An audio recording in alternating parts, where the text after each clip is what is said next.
right, good morning here. So good morning, everyone. We'll be starting in a few minutes. So if you still got a bit of time to grab that cup of coffee, and then we will start in 3 minutes time.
Good afternoon, everyone. Welcome to the African Intelligence Masterclass number 2, Building AI Agents for Personalized Learning. Thank you. I'm David Hopstad. I'm with Richard Wright, and we are going to be tackling this course with you guys this afternoon. And thank you for those who joined us really, really early. We really do appreciate that as well. I am here with Dr. Chetty, and he is going to do the quick welcoming. He's the head of the ADOG team. Over to you, Dr. Chetty. Thank you so much, Mr. David Appelstad, Program Director and Facilitator for today. A very good afternoon to all our colleagues that are joining us. I was actually quite pleased to see so many students that have joined us much earlier and have already been engaging with the chat, and that's actually a very positive sign for us in terms of the eagerness for these particular causes. I want to say that, firstly, this particular cause, African Artificial Intelligence Masterclass, really speaks to where we are on the continent, but more specifically where we are in South Africa as well. What does it mean for us to think of artificial intelligence? But what does it mean for us to think of it within the lens of Africanization, decolonization? And what does it mean for a contextually responsive approach to to artificial intelligence? In addition to that, as you know, many universities are grappling with artificial intelligence. We have many students that are basically just generating essays, generating assignment questions and populated, but that's not artificial intelligence. It's not a tool to cheat, but it's a tool to enhance your learning process, enhance your knowledge process. And one of the things that we want to do as part of this course is to show you how you can actually use artificial intelligence to enhance your entire learning experience. And as part of this, we want you to engage those critical questions that you need to ask those critical questions so that you don't make those mistakes in your assessments and your examinations. But it's a tool. We don't stop you from using it. It's a tool. You can use it. But what we want you to use it in an ethical manner, in an appropriate manner that allows you to engage. In addition, remember, these are not just core skills for the university. These are core skills that are what we call life skills. Because as you know, critical thinking, engaging with digital literacy, these are all foundational elements that you need to engage with. So I'm hoping that by the time you finish this masterclass, and it's one of those exciting masterclasses, believe me, we've seen many students engage these classes. We've also seen many academics engage in these classes, and they all have had fruitful experiences. And I'm hoping that you can really, as you come into the new academic year, you can harness the potential of artificial intelligence, take it to the next level, and use this as strategic as part of your learning experiences to enhance your learning experiences. With that said, I also want to thank David and Richard for facilitating this. They've worked hard behind the scenes to put this course together. It's a course that has been well tested in the space, revised, and it's something that has benefited many people. We've seen the impact of it. So with that said, to each one of our students, we wish you all the best, and I hope that you take advantage of this, leverage the opportunities, ask those difficult questions. When you finish this masterclass, you should be able to apply these skills immediately in your own context. With that said, thank you so much, and I wish you all the best. And thank you, David and Richard, as well. Thanks, colleagues. Thank you, Dr. Chetty. Richard, would you also like to say a little welcome? I know, sorry, guys, Richard is currently struggling a little bit with flu, so I'll be taking the lead with most of what we're going to do today, but he will jump in here and there where he's able to. Do you want to say hello, Richard? Yes, good afternoon, everyone. I hope we're going to have a lot of fun and you're going to learn quite a lot about AI, especially how to use it in an online learning environment. I see there's somebody that's asking how old must you be for this program. This is actually, our resources are made open to the public, so we've got no age restrictions on this content. So please go ahead, participate. And yeah, have fun along the way as well. So please, yeah, if you have any questions, just ask in the chat. And I see there's some people having problems as well. I'll post a link now. We're also streaming to YouTube. So if Teams is giving you a bit of problems, you will be able to follow on YouTube as well. Thank you, David. Thanks, Richard. I must be honest, you sound pretty healthy to me, but okay, not a problem. Maybe I should ask the students, does Richard sound like he's got flu or not? I'm just kidding, guys. We're just going to have some fun as well. I see Tim Basile, your hand is up. Maybe just use the chat. Because, yes, we're not going to have time for questions as such, per se, but we do have the YouTube channel. So I'm just going to quickly stream it across here. We'll put it in the chat for you as well. So if you are having some sound problems, just hop along to the Academic Development Open Virtual Hub YouTube channel, and you'll actually see there it is. It's actually right live now as we speaking. Yes, sometimes logging out, logging in also does fix the sound issues with Teams. But yes, so there you can actually go see all the different things that we're doing at Adolf. So it's a nice way to stay in touch with us. So please do like and subscribe just to make it a little bit easier for yourself to stay in contact. Okay, so you know AI is a big thing globally, so that's really what we are going to tackle today. So welcome to the future, guys. So this adult course, guys, it's one of our co-curricular activities. In other words, at the end of the semester or end of the course, once you've completed it, you will be able to see on your academic, or not your academic record, but your co-curricular record that you can find under My Admin, and that's where you'll be able to see the confirmation. But the catch is you need to complete everything in the course. Okay, so that's really, really important. Thank you, Richard. I see you've shared the YouTube link. So, guys, if you do have sound problems, please post or join the YouTube link. You won't miss anything.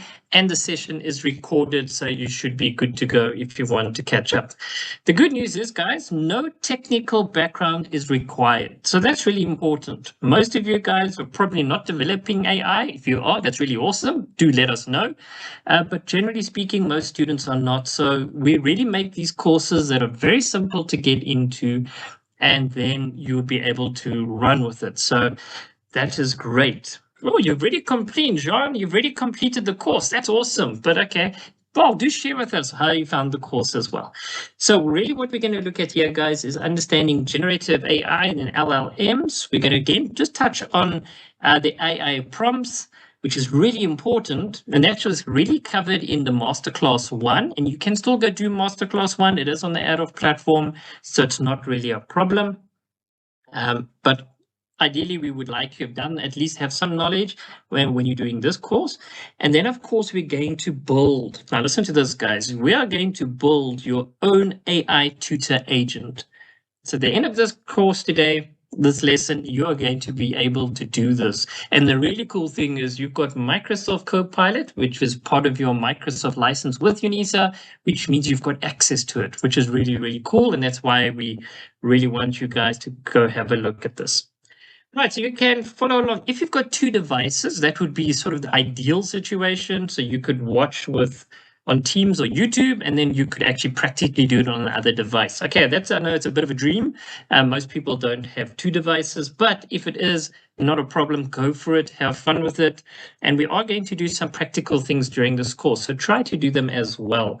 Otherwise, guys, we will record this. It is being recorded as we speak, and it's also on the YouTube channel so that you guys can always come back to it and follow through and go through everything that you've learned as well. All right, so let's get started. So with Adolf, hopefully by now you guys have seen the website, adolf.unisa.ac.za. You can use the bit.ly as well to access the platform. It's the same place where you actually did your booking for today's session as well, once you receive the email. So this is the little chap that we're looking at over here, the Masterclass 2. So it's STU 111, and that's the one that you're going to access. So once you click on it, you shall then be able to log in. Okay, so most likely it is going to ask you for your My Life details, because that's generally how we access things. And of course, that is quite important because that's sort of confirms that you're a UNISA student and you'll be able to access your report card. Okay, so what are we going to tackle today? Well, we're going to have getting started. Just for those who are new students, we do have a lot of new students who might not have done this or seen this before, so we do want to start from the basics. Then we're going to look at generative AI for learning and productivity. We're again going to look at prompt, and you always use this word prompt engineering all over the show, so that's quite important. Then you're going to look and understand what are AI agents, okay, because they're very different to the normal chat that you do with AI. Then you're going to create your own Lwazi, your AI tutor, and you're going to actually see how we put that all together. So you'll see the units are going to build on each other, so that's why it's really, really important that you don't skip anything. Generally speaking, guys, this course will take you no more than about 4 hours to complete. So although today we're doing it in about 2 hours plus, so we're going a little bit quick, but ideally you can do this on yourself, on your own for 4 hours. We do have face-to-face workshops, which we already did last year, but we probably have some more this year as well, where we do travel around to all the different regions. So if you want to come meet us face-to-face, that'll be also awesome as well.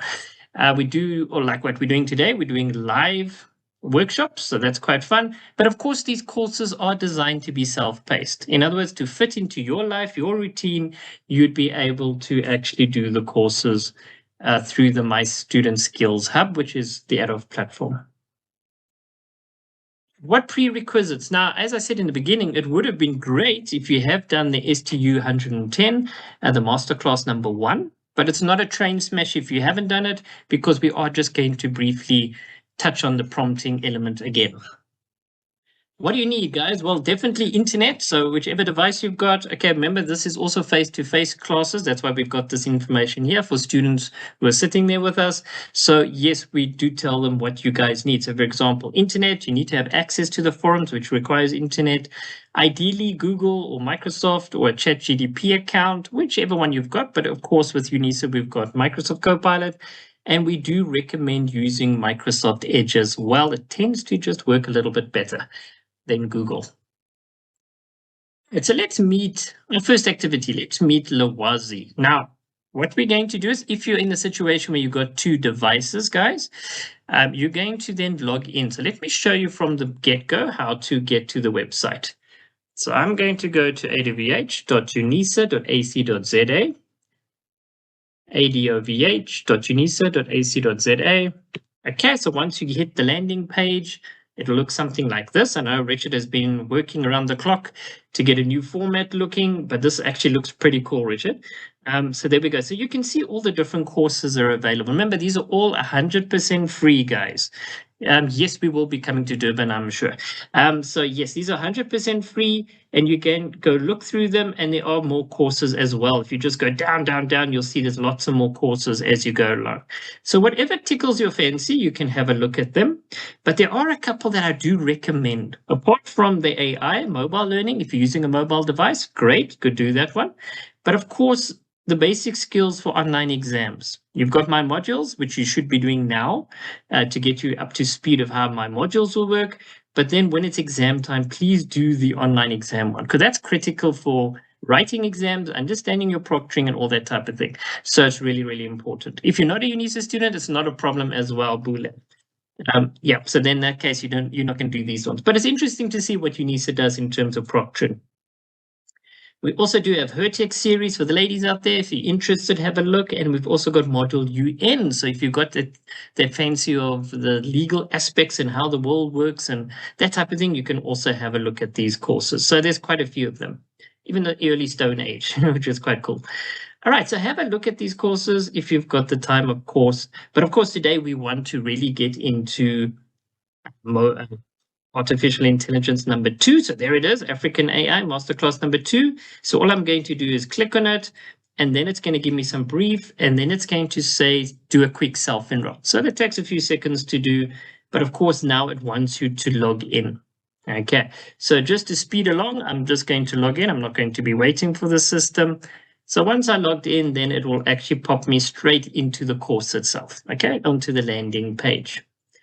So once you scroll down a little bit, you'll see you've got your menu on the left-hand side. If I close it, I can just open it again. I'm just showing this just in case you guys are new. So just in case it's the first time you're working in the Moodle LMS, Learning Management System. Right, if I go down a little bit, there I see Lwazi is busy speaking a different language. Yes, our little AI does know how to translate.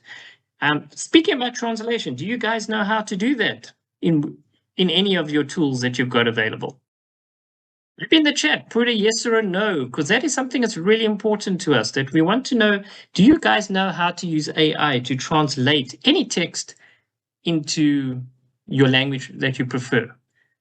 Let's quickly use the chat, guys. Yes or no? Do you guys know how to do that? A lot of no's coming out, so that's actually quite interesting.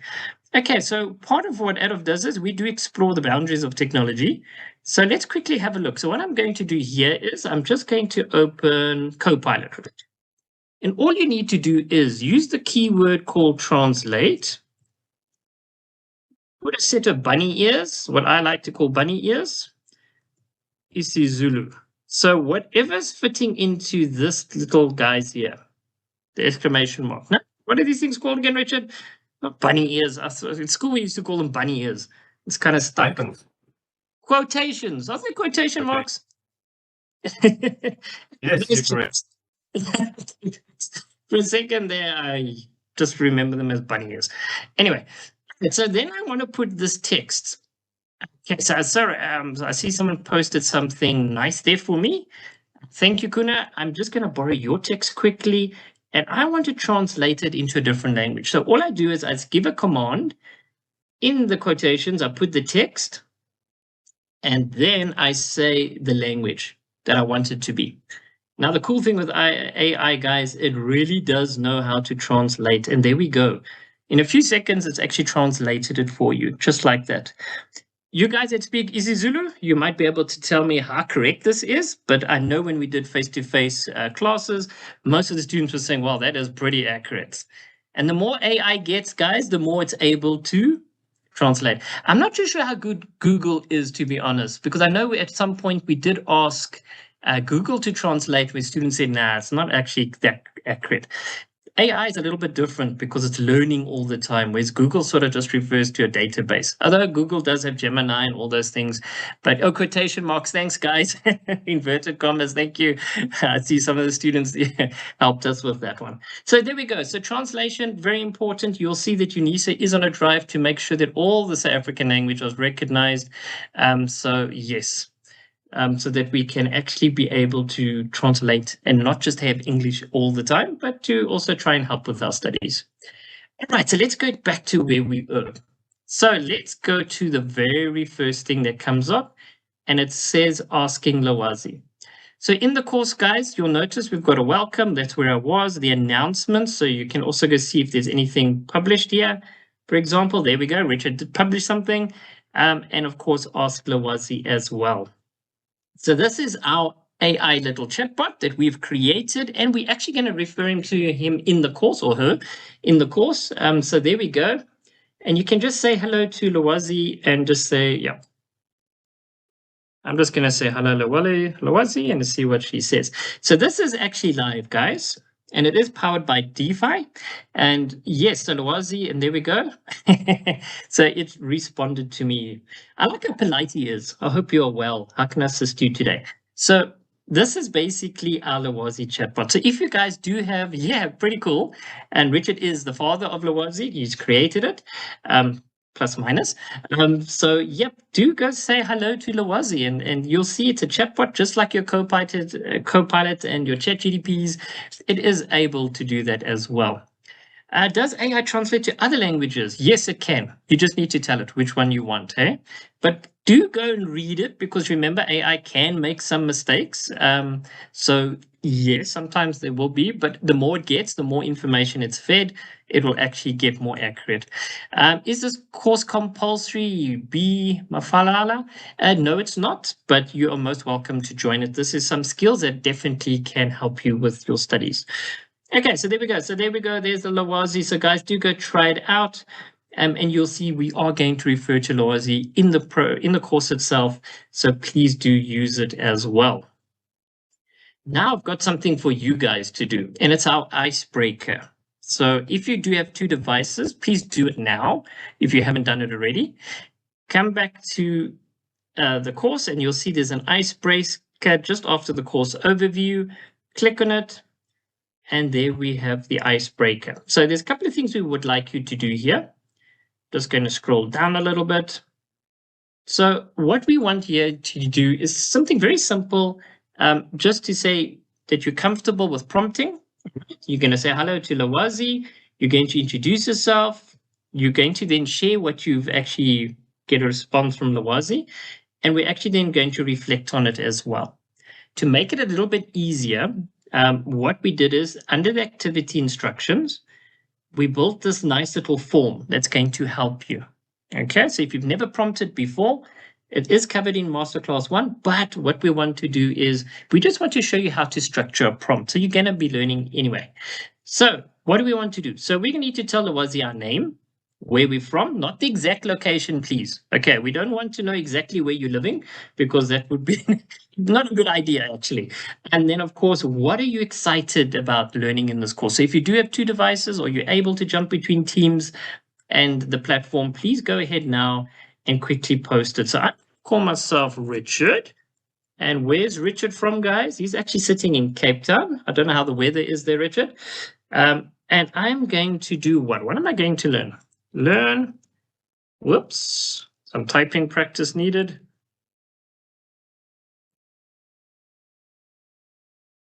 So that's what I want to learn today, how to build an AI agent. So what we've done then is, so you're just going to type it in here. Then you're going to click on build greeting. And there it actually builds the prompt for you. How cool is that? Okay, so we're just showing you guys how to do this, but we actually build it for you. So then instead of you clicking and dragging and all that stuff, we just said copy it for us. Okay, so this is part of the first part of the icebreaker. So Rich is from Cape Town, and then I said, yeah, please greet me and share one tip to get started, 2 to 3 lines. So we're basically telling the AI, this is what you want, we want you to do. So I definitely go back to Lwazi. There she is. I'm just going to paste it in, and I'm going to zap the button over there. Okay, and let's see what Lwazi comes up with. Now remember, the keywords that Lwazi just received, things like who you are and where you're from, Cape Town. It already knows what Cape Town is, what's happening in Cape Town, the weather in Cape Town, all sorts of things. It already knows. So you'll be surprised when it actually responds to you, says today's sunny or something like that. And okay, I know Cape Town has like 4 seasons in one day, but yep, there we go. So from Cape Town, that's awesome. All right, and then it says start small. Awesome. Clearly define your agent's persona. So we're still going to learn what that is, and purpose before diving into the code. Now, lucky we don't need to worry about code. We're going to show you the nice way of doing it without any code. But if you want to take this further, a career interest at heart, learn how to do coding as well. We will share a little bit later more what you could do there. All right, and there we go. So there we can see it's actually given me a response. Now what we want you guys to do is go and copy it. Just scroll down a little bit more, and then you'll see there's a post to forum option here. So what we want to do is we actually want to now post our answer that we got from Lwazi, and then I'm just going to paste it in right at the bottom. So you'll see there's a reply option right at the bottom. You're just going to zap it once and then paste it in there. Okay, super. So just remember, you copy it and you paste it in. Yes, never share personal information, definitely. Post to forum, and there we go. So then you'll see yours will be right on top as you post, but as with other people are posting, it's going to move quite quickly as well. Okay, so Northwest, nice. Okay, let's see where other people are from. So I see Northwest. That's an interesting question there, Lewis. Yeah. All right, agree. Okay, so I see you guys. Oh, you guys are having conversations and whatnot. Okay, so for example, if I see like Vianney over here from Gauteng and I want to, whoa, you posted something awesome. Remember, guys, you can respond to him directly in this chat as well. So all there you would do is you click on the reply button and then you can say, be polite. Just remember the rules of engagement, hey? Yeah, great. And I'm just going to say post to forum. So you can actually go and post to the other students there as well. But very, very importantly, and I'm glad you guys are speaking about it, do not share personal information because remember, this is an open platform. Anybody can come and register and they could come and see what you're posting in here. So don't ever share contact numbers and exact locations where you live. Okay. That's just unfortunately the way the world is. All right, so once you've done that part of the activity, you're just going to scroll back up again, and then you're going to see there is a reflection and takeaway. And you're going to find this type of thing throughout the course where you can actually come and think for yourself, okay, what did I just learn in the section that you just did now? Even though it's an icebreaker, what did you learn there? The important part is we forget. That's human nature, what you're prompting, how you're prompting. When you keep doing this type of thing, you're going to forget what you did previously, all right? That's just human nature because we forget.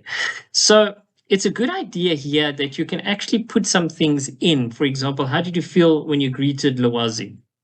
Okay, does it feel fine? Does it feel like you're talking to another person? You'll be very surprised how many times Lwazi has been asked out on a date. Yes, gentlemen. Specifically, I don't know, maybe the ladies also asked, but this is an AI agent that's busy running. It's not a person that you can take out on a date. Although in Japan, I think you can marry them and things. There's some weird things happening that side of the world, but yeah. So generally speaking, guys, you can't ask it for a date. Okay, we have seen some very odd chats that you guys do. So what was my first? It was really nice to meet Lwazi. And you can go then also type some of the other information. Go think about it as well. I'm not going to do it now because obviously time is part of the problem. So then you can click save. Now remember, this is just saving locally, okay, on your platform, on your profile. But you can also then later on go download the text if you want, and you can actually go and save it for yourself. Okay, so that it's offline, that you can maybe refer to it. So yes, so do this as well. It is part of your learning journey, and you'll trust me, these notes become very important when you're sitting for 3 or 4 hours working on an agent and you forgot what you did in the beginning. Then you can at least go back, you've got your records. So that really is the icebreaker that we wanted you guys to do. Also, then once we hit past the icebreaker, please do the pre-course assessment survey. This is really, really important because once you complete this little fellow, then you'll see the rest of the units will unlock as well. So that's quite important. So that little lock means there's things you need to do.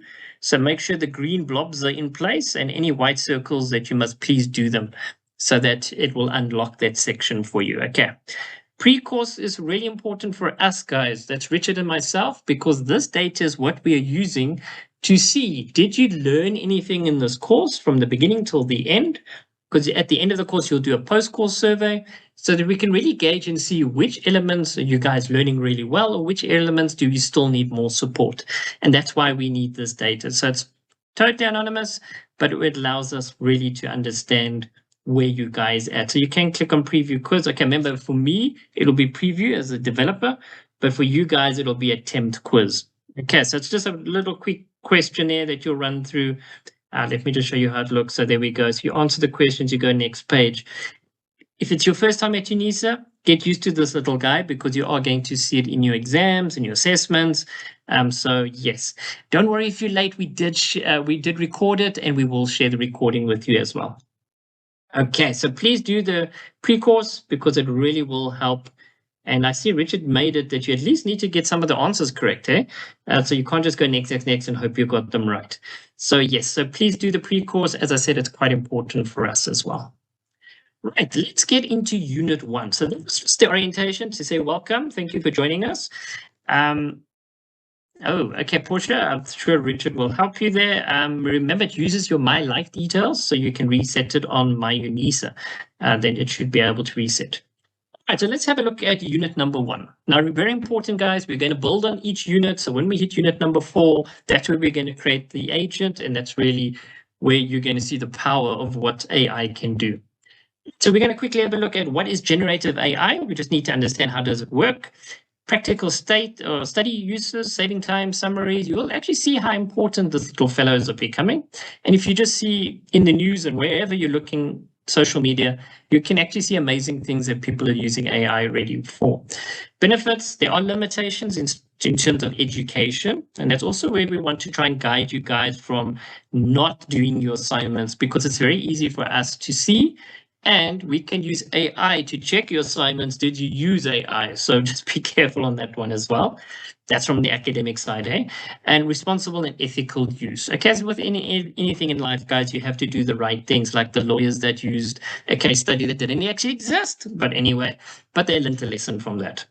Learning outcomes, guys, very important. So at the end of learning unit 1, you should be able to explain what generative AI is, apply it to your studies, create some prompts and quizzes, evaluate your outputs, and of course, use it responsibly and ethically. Okay, so what are our key concepts? So these key concepts, or you'll find them in the module, Unit 1. So things like generative AI. Now, you know, one thing with ICT people, we love to use acronyms. You know, but you'll hear people say GIA or GI, and you'll think, what are they talking about? Generative AI. Okay, create new content. That's what it's about. So we're going to have a quick touch on that. We're also going to look at LLMs, another word you'll see a lot, large language models that generates human-like text. We're going to look at some use cases, guys, some examples. Like we already showed you how to do translations, really nice and easy to do. We also see the benefits of AI. Look, guys, AI is here to stay. There are lots of benefits, but of course there are limitations as well. So we're also going to touch on what are those limitations and how we can sort of prevent them. Okay, so that's also important.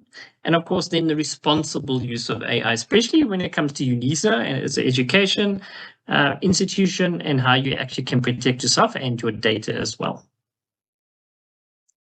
Right, let's start off. What is generative AI? So maybe in the chat, guys, do you have some examples? Now, we've given you one example. They're called ChatGPT. What are the other generative AIs that you are using at this minute? Just use the chat, post them in there, let us know. There are so many, it's crazy. But for text generation, which ones are you using? For images, I know there's DALL-E, Stable Diffusion, there's so many. In our masterclass number 1, we do have Suno AI. So if you've never created music before, like the introduction music that you were hearing this morning, into this afternoon, that was used, that was Suno AI that we actually generated that music. So it's really fun stuff. So yeah, in the chat, please do post in Claude AI, Gemini. Oh, I see lots there. Copilot, you definitely should be using Copilot. Sean, using Perplexity. Awesome. Okay, very nice. Research. Okay, Meta. I see Meta's come up. Notebook LM is really awesome. I also like that one. Quillbot, yes. Okay. Here's the interesting thing. When you type in Microsoft Word, right? This is before AI happened, and you typed something incorrectly. What happened? The spell check was checking, wasn't it? It was kind of an AI already running there that was checking what you were doing. So now the only difference is AI is more accessible and we can actually do lots of things with it. So I see lots of Grok. You're also using Grok. That's interesting. Garth, there's so many, Richard. I see DeepSeek even. Okay, very interesting. So we've got lots of different generative AIs. So how does it work? Well, it has this huge data set that it works with. And then those data sets get refreshed and updated and starts learning from it. And that's why when you put in something, what is a banana, it can actually give you a picture of how a banana looks. It just can describe it because it's got this huge database, a vector database that actually has all these images that are linked all together. So no matter if you upload a picture, you can ask what type of fruit this is, and it'll actually tell you because it has this huge database. That's why it does know a lot of things, but it can also make up things, which we will talk about a little bit later. Why does it matter as a student? Because now the whole world has changed. The cool thing is AI can help you with your studies. All right, it's available anytime, 24/7. You can simply access it, and it can start helping you with your studies. Not doing your assignments, please, but helping you. Create practice questions. It's also really cool. So you tell it, this is the subject, this is what my module's covering. Create some questions for me, and it can do it. You can even tell it, make the questions harder or easier, and actually can test your knowledge. And it can even give you the answers as well. So yeah, it can summarize really long reading, especially if you're doing articles that you have to read. You just upload that PDF and you tell it, okay, summarize this for me. But guys, remember, please, one thing is really important. Your critical thinking needs to stay, and you need to work on it all the time. As a human race, we're becoming very lazy now because AI does everything for us. But when AI goes offline, like it did the other day for 2 hours or so, the whole world almost stopped because now everybody couldn't work anymore. So yeah, we do need to keep the critical thinking and the knowledge in ourselves as well. Writing support, translation, I already showed you how that works. And even simplification, taking a difficult concept and asking it to break it down for you to simple terms. Very interesting. MIT, right? So that's the Massachusetts Institute of Technology in America, if I remember correctly. And yes, what did they do a study? They said that ChatGPT users wrote 40% faster with better quality. In other words, they're using ChatGPT as a tutor to enhance yourself, to improve yourself, that your skills will actually improve. So that is quite interesting. So that's really what we want to do as South Africa, as a university, is use these technologies, but to enhance your skills, okay, so that you can actually be better at what you're doing. All right, so let's have some look at some user cases. Something like Ubuntu, right? So if you've never heard about the word Ubuntu, you can actually ask it, what is Ubuntu? How does it fit into South African culture? And you'll see that most AIs do have quite a good knowledge of what's happening. As we did say, summarizing notes, it's actually very good at doing that. Point form, you tell it how it needs to be. I did show you already how to translate in any of the South African languages. It works really well. It's nice that it can generate practice quizzes, long questions, short questions with the answers. So you really can actually deep dive into your studies and make sure that whatever's there, that every question possible could be asked, that you would actually have a good understanding of it. Try it out. That's actually quite a interesting one. I see my daughters are actually doing that with their studies. Brainstorm research ideas. It's brilliant at brainstorming. You tell it and it can do it for you. But that's where agents come in. And you'll see I'm going to hint at this quite a few times. Study timetables and reminders. It's actually very good at doing that. It can make a study timetable for you. You just need to stick to it, though. And it also can be a counseling tool, although it's not non-counseling, but it can do motivation, encouragements. And you can even create an agent that becomes like an interviewer for you. that asks you questions and things like that. So it's really interesting how it's all changing, guys. And that's the great thing. Let's have a look at Mabali's story. Now, there's something in the story. I want you guys to pick it out, and let's see who's critically thinking here. Okay, so this Mabali is a second-year student at UNISA in rural Limpopo. So that's, with me, because I'm in Polokwane. Studies mainly on Android phone and buys data bundles. Okay, so she's using a phone. She uses a free web AI Copilot to ask short questions when she's stuck. Okay, so that's pretty straightforward. Like explain what is code switching, for example, and give a South African example. Great. The AI gives clear explanations, mixing English and isiZulu. It saves the time and data. When AI cites a step or quote, Mabali double checks. Okay, so that's really important. You always got to double check what exactly is the answer that you've given. Mark, maybe check on your side, because I think on my side I am running on full volume. Hey, hopefully it's coming through on your side too. So yes, so then of course she uses Google Scholar. Now that's a little bit more official. And she goes and checks up, for example, give me a quick quiz on the themes of things falling apart. And of course, AI will be able to do that because it knows what it is and it will actually got a huge database and most likely it will find it. Just take note, guys, AI might not know what happened today. Remember, if something happens in the news, it might not know because it hasn't been trained on that data yet. Although a lot of the models are starting to use internet access for data consumption. So it is definitely going to change the way it works. And it's probably why we need so many more data centers in the world. Okay, so integrating AI makes her feel more confident and less alone, like having a study buddy on call. And that's really the cool thing about AI. It's available to you 24/7. Right, in this case study, what is the one thing that popped up that you can say, I don't think that quite fits into Limpopo, rural Limpopo, or anyway, Limpopo. Anybody out there? Let's have a see. In the chat, just post, what did you pick up that might not be, thank you. Netsa, thank you so much. isiZulu is not really spoken in Limpopo. It's more KwaZulu-Natal area. Okay, yes, people do migrate and move all around. This side, we tend to speak. Yeah, well done, guys. I'm so glad you guys picked that up. Yeah, we speak Northern Sotho, though. But anyway, it's great because that was a quick test of your critical thinking to see what David just spoke to you. What is that one thing that sort of stood out? So well done, guys. Really, really good stuff.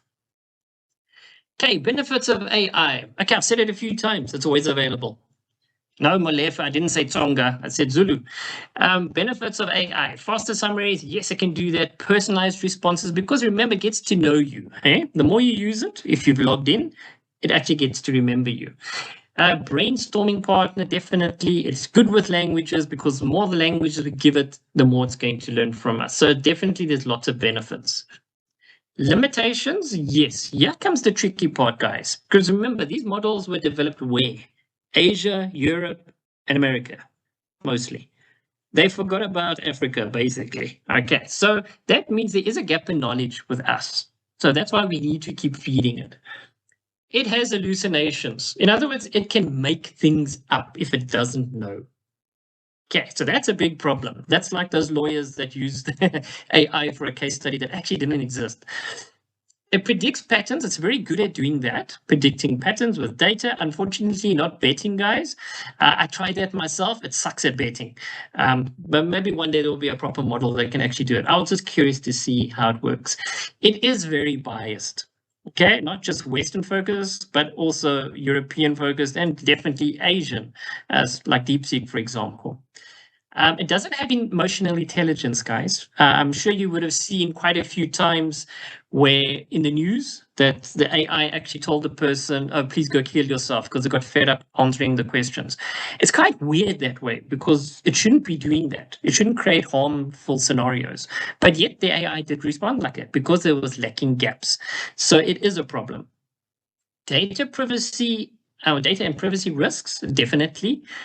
We are going to actually see in the next year or so, probably even less, that all that information that people were feeding it, that private information, that government information, that people weren't realizing you're feeding the model because you're trying to do your work, but you're actually feeding it data.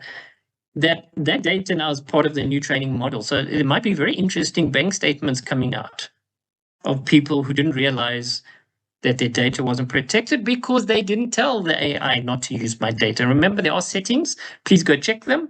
Make sure that you know if it is it training on my data, yes or no. So be careful of that one as well. I think it just requires you to log in, but it doesn't mean it's not training your data. So please go read. I don't know if you want to read the terms and conditions, but maybe let AI find it for you. What does it do with my data? Okay, you use AI for AI. And of course, it makes our critical thinking weak. And I've seen it with colleagues already. As soon as the internet drops, it's like they become dodos. They don't know what to do with themselves anymore. Okay, I know we do work online, but it is because now we can't think further than, okay, I can't use AI. How can I work? Right, you need to just learn, I guess. So yeah, there we go. Right, something's also very important, and that's why we're highlighting this, is the data savvy side of things. The longer your prompt, guys, the more data it eats.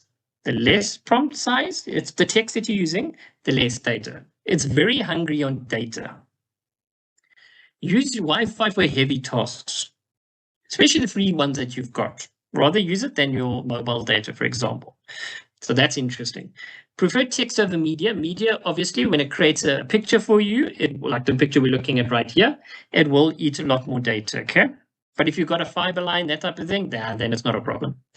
Save your outputs. Always save your outputs offline, okay? Because as I said to you, the more you do this, the more you're going to actually forget those things you did way in the beginning. The local language, yes, you can use normally, generally, it's always English, but of course you can use it as well. You can change the settings, English recap, yep, that's fine. Of course, you can also use, like we showed you, lots of different ways to use multilingual notes as well in study groups. Okay, so that can definitely also help you as well. Right, then you'll see we've got a reflection activity. So this one's also quite important. So let me just scroll down. So you'll see you'll be in unit 1. We'll go to reflection activity. Reflection is just for yourselves, guys. It's not for us. It's not for anybody else except for yourself. So when I go and look at this scenario, right? So currently your study routine, you guys by now, okay, I know we're into February, so you should have a, I like you're saying that it's hungry. I know it's lunchtime, but thank you for joining us. Think about your current study routine. Okay, let's just take 1 or 2 pain points. In other words, those things that you know, I'm struggling with this. Let's have a look. Pick your pain points, right? Long readings, yep, I don't like those. Time management, yep. And I'm clicking on them. And you'll see it actually adds them here for you. Then you can see, okay, once you've got those in place, how can AI Assistant help you? All right. It can summarize my notes for me, definitely. It can maybe make me a study timetable. Good, because that could help with the time management. Then we say to it, okay, what are my concerns? What are the limitations that I want you to be limited on? Then we can say to it, okay, let's be careful about things like bias or data usage, or even privacy for that matter, because it's a study plan, it's personal to me. There are your notes that you've actually just created, and AI is actually sort of just broadened up quickly for you. So like I said before, you can actually just save it and then download it for your own purposes. So you can just go and remember it. So it's self-reflective. Think about what you've learned. Just make sure you tick this little fellow over here. Then you'll see that the little circle goes green. Okay, just to say that you're done with this section. So self-reflection, guys, it really is for yourself. You're not going to post this anywhere. It's just for you to actually think about what you've just learned in the section above. Right, so let's move along. Now we're going to try something out. Now, run it in whichever AI tool that you've got available to you. I know Copilot, you should. So let's have a look at one of your modules. And this exercise, really what we want you to do is, again, just have a look a little bit at the prompting element. You can ask her for a follow-up clarifier. So we're going to see how that works. We can evaluate accuracy and usefulness. That's very important. And then you can post it in the forum itself. So let me go back to the course. And I'm just going to go to the activity over here. So again, it's a simple AI task, but why we want you guys to do this? Because it's part of the prompting element. Now that's key, hey? Just remember that, the prompting. Okay, so objective, we want to have a quick look at one of your courses. We're going to use AI, but we can use any of the tools. So we're being open like this, so you don't have to worry. If you don't have a tool, guys, guess what? We do have Lwazi there for you as well. So you can actually use any of the tools. But what we want you to do is take one of your subjects and, for example, explain the difference between civil war or criminal war in South Africa. Okay, so if you're doing law, that could be a good example. Or summarize chapter 1 of the module. You might just need to spell out what that module means. The good news is lots of UNISA students are using this module, so it's probably going to know what MMB is 1601 is by now. Then you're going to run it on your AI tool. Go and observe the answer. Does it really talk to that module? Or is it just generically saying something to you? That's very important. Is it well structured as well? Is it just a blob of information? Then even ask up a follow-up question, guys, because remember, it's your module, so you've got an idea what it's about. And then, for example, in this case, they say give a brief essay-based example. All right, so that's also quite important. So follow up to check that what it's giving you is actually speaking to your content of your module. And then, of course, very importantly, you must go and evaluate. All right, always go check the official resources that you've got available. You can tell AI as well. I've seen this has become quite interesting now, where you can say to it, if you're giving me a reference, make sure it's verifiable. And it'll actually give you the link. And if you click on it, it'll actually open that article. But please do go read the article or summarize it at least. So what we did is, guys, because this is a forum activity, we created a little template for you just to make it a little bit easier. So all you're going to do is you're going to click on copy template. Then you're going to scroll down just like we did before. And you're going to click on the very first reply that you see. You're going to paste it in, and then you're going to make the adjustments based on what we've just looked up above. So let's have a look at what other students have done.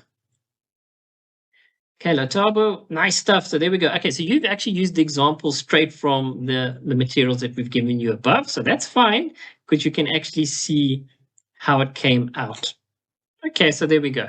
So it's actually quite fun, guys. This is why we use the discussion forums. So you guys can actually go check the answers as well and make sure it's correct.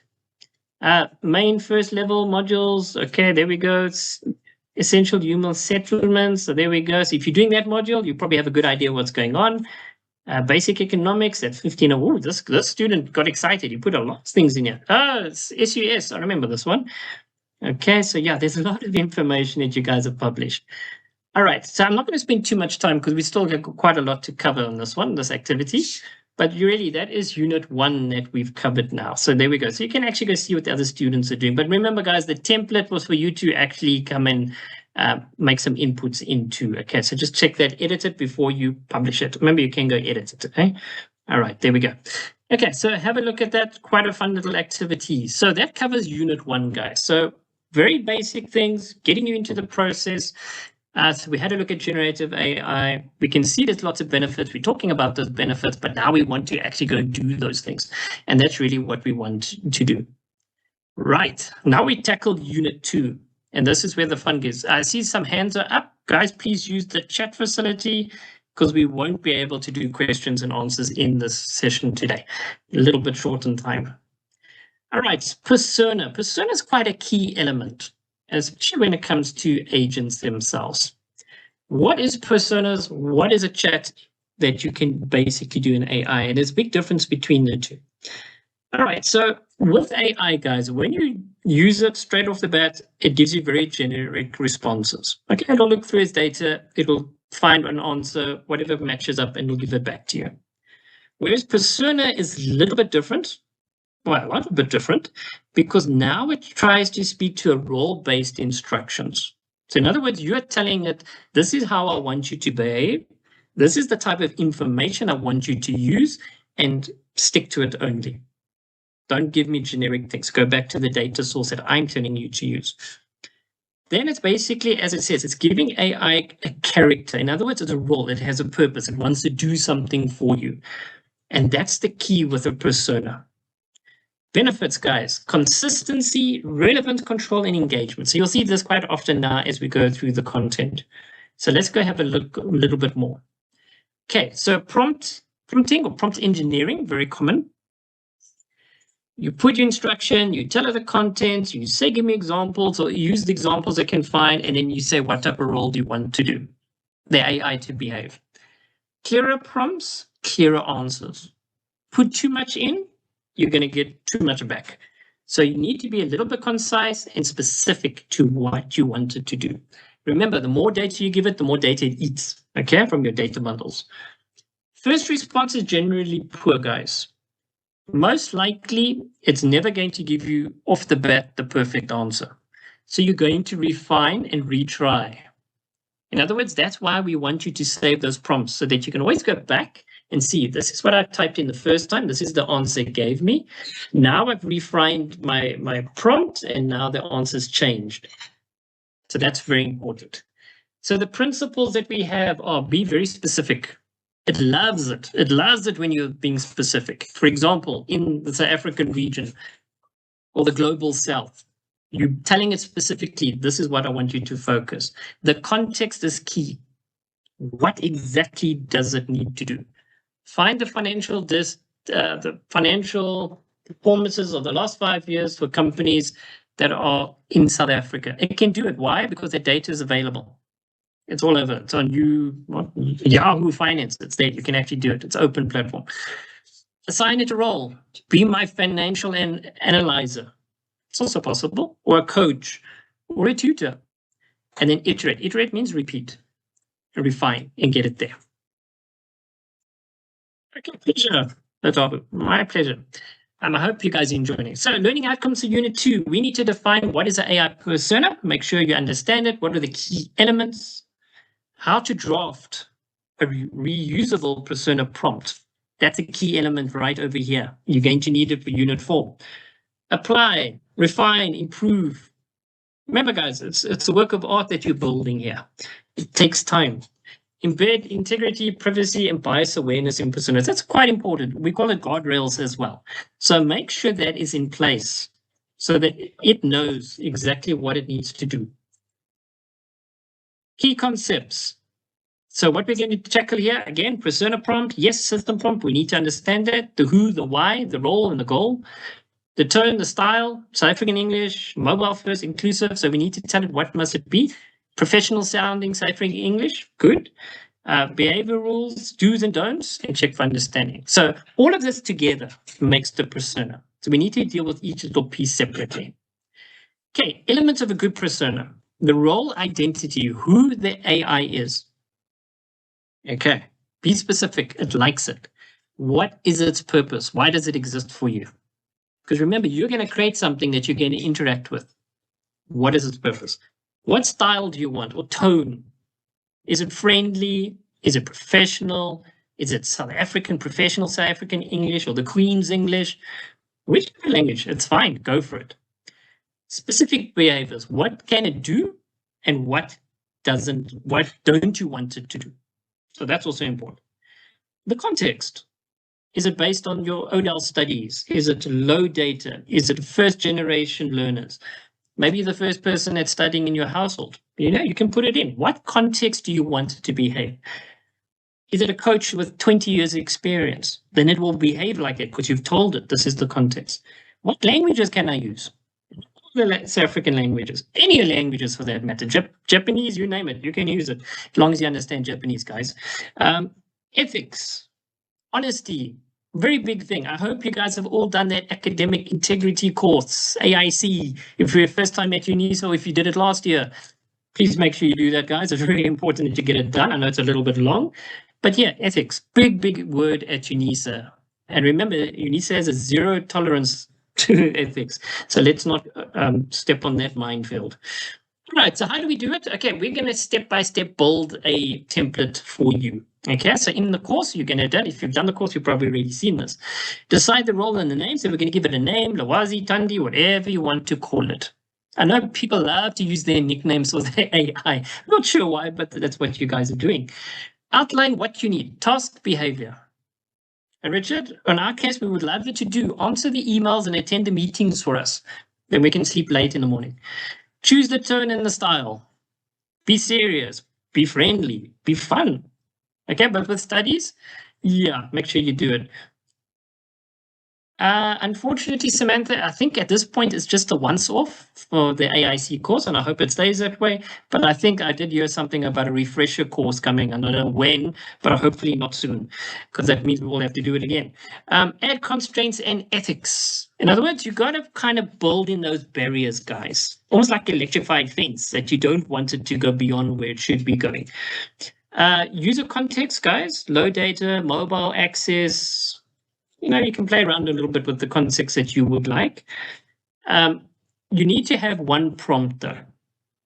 So everything we're going to put together will become one prompt, and that's what we're going to feed the agent for it to be created. Test and refine and feedback loops. In other words, it's a work in progress. You're going to keep doing it until you get really, really happy with it. I've just seen what we could do with my kids, for example, with their studies, and it's actually pretty amazing. Grade 12, science, technology, whatever you tell it, and it's very specific to that. And it really works well. I think my daughters probably know more than the teachers at this point. Hopefully not, but anyway. Example of personas. Okay, so here is a good example. So we can have Lwazi, right, which is our friendly study companion. You've got Naledi. You can create one which is a career mentor. Then you've got Tandi, which is a writing coach. So pretty much anything, guys, anything where you feel it can enhance you, you can actually build it. And that's really why we want to do this training, this course with you guys. For example, here's an example of Naledi, which is a career mentor, 10 years experience, mentor role. So there you've given it identity. It's very clear. Very precise. Tone and goal, supportive, motivational, growth mindset. Great. Now it knows how it's going to speak to you. Localization. It can now reference African companies or public figures. Okay? Brilliant. Interactive. Ask gentle questions. Guardrails. No judging, friendly guide. In other words, don't be too harsh with me, because it can. Q, we can even tell it when do we want it to start. You actually type in the words "let's begin," or you can speak to it and say "let's begin," and then the agent will start working with you. I'm glad you're a senior citizen. Young at heart. We're not senior citizens yet, but thank you for that. And so how do we create a mini persona? Now, great stuff. In the course, it's well designed. I'm just going to go back. Now I'm in unit number 2. And I'm going to go to the activity. So let's see, how does this activity work? Now, I just want to show you something really nifty, guys. I know you would have used Lwazi. In my case, it's actually remembering all the chats. So I'm just going to click on this little reset button over here, and then it will see it clears that chat for you. So just in case you've also got lots of stuff popping up, we can just actually clear it. So let me just go back to the persona itself. Right, let me go right to the top. Okay, there we go. So activity number 2, creating a mini persona. So this is key element. So here we go. Design a short, reusable persona prompt. Okay, so whatever you want to, I know most of you are going to probably do studies because that's why we're here, but that's fine. You can do that. Okay, so our objective, guys, we need to create it. It needs to have a role, the goal, the tone, and the behaviors. It can be more than that, but for now, this is what we're going to use. 3 to 5 lines. So it's pretty to the point. And reflect and shape our AI behavior. So it's very important. Because remember, guys, I said it's a continual learning path. Right, so you have got some ideas. Fitness coach, buddies. You can actually have a look at these as well. They're pretty cool, but I'll let you guys explore that one. Okay, so what is our identity going to be? So just like we did before, we've created this form for you guys to help you create the prompt. Okay, role identity. Okay, so I've got the Richard, the AI coding buddy. That's what I called it. What is its goal? To provide detailed code and steps to create awesome platforms or courses. Maybe I can put that in, courses. Okay. What do I want Richard to be? IT jargon welcome. You can be creative, guys. All right? You don't have to follow just what we're giving you. Be creative. All right, key behaviors, do's and don'ts. Do include recent content from the internet. So yeah, I'm telling it to go actually do some research. All right. And of course, you can put don'ts in as well. Don't go to the internet. Then I can click on build the prompt. And there we go. And then I can go and copy it over here. Of course, you click clear, then it'll just clear it for you. Right, so that's what we want you to do. Because now you've basically put those basic things in place. You've given it some information. And this is key because, as I said, when we get to Unit 4, you're going to see how this all comes together. Right, then you can go post it to the forum. But of course, in my case, where's our Lwazi? Let me paste it in and let's see what Lwazi comes up with. Okay, while Lwazi is busy working, all right, then you can go post to the forum again, guys. So let's go share with other students. What did you find? How did you find it? So creating your mini persona, just what was its name, and basically the prompt that we just copied over there. But then we want you just to think a little bit more. Why are these goals or terms? Why do you want this specifically? How did you test it? And how did you tweak it? How did you make a little bit of a change to it? So we want you to go and think. So while Lwazi is busy over here, okay, now I see it's starting to ask me questions already. So it says, okay, cool. But before we dive in, I want you to actually give me a little bit more information. Now I need to tweak it, basically. All right. If you don't understand some of the words, you can even go ask it, like, what is a prototype? Okay, if I click on it, it's actually going to answer it for me. You see, that's what we're saying to you. It's a back and forward, back and forward. So it's not done perfectly from the get-go. Now you can go see what prototype means. And if you're happy, then you can go back to your prompt and you can actually come and add it in. Although it's easier than if you use a text file, just to add in where you feel that, okay, I need to add it in over here, wherever it may be. It doesn't matter. It's up to you. So that's where probably a text file could be a little bit easier because then you can copy this into a text file. Let me show you what I mean. I know text style is quite an old way of doing some things, but for us in the older generation, text files are nice to use, guys, especially with AI, because now any changes I can make, simply just type it in, copy and paste it, and I can go back to the agent and paste it in over here. Then it will redirect your query. Okay, old school. But let's have a look. What did other students do? So you Zahir, yeah, wow, what a big answer. Okay, so here we go. So you can actually go read and see what exactly did she do. Well, there's the single line ethics. Let's have a look. What did she say about ethics? Okay, very nice. Oh, that's brilliant. Okay, nice. Apply what you're building the persona. Okay, very good. So guys, that's why we want you to share, because remember, this is not a one shoe fits all scenario. You learn from each other as well. Dave, the fitness guru. That's brilliant. I love it. I hope that's not me. Muscular. Okay. Sweet. Funny and sweet. Okay. And there we go. So there we go, guys. So you can actually go see what your fellow students, if you haven't done this yet, and actually go and complete this little activity. But it's quite important because you're going to keep building on this as well. I'm a French baker named Claude. Oh, fantastic. Oh, wow. Custard tart. Now you're making me hungry. I know it's lunchtime. But there we go. Right, so there we go. So please do that activity. Make sure you do it before you get to Unit 4, because you are going to be building on this as we go along. Okay, very nice. Cooking recipe assistant. Oh, wonderful. Okay, so you can see, guys, what I like here is the fact is you can really see students are thinking out of the box, not just what we've given you, but pretty much anything where they feel, oh, this is interesting. This is what I could use it for. Right, so let's continue.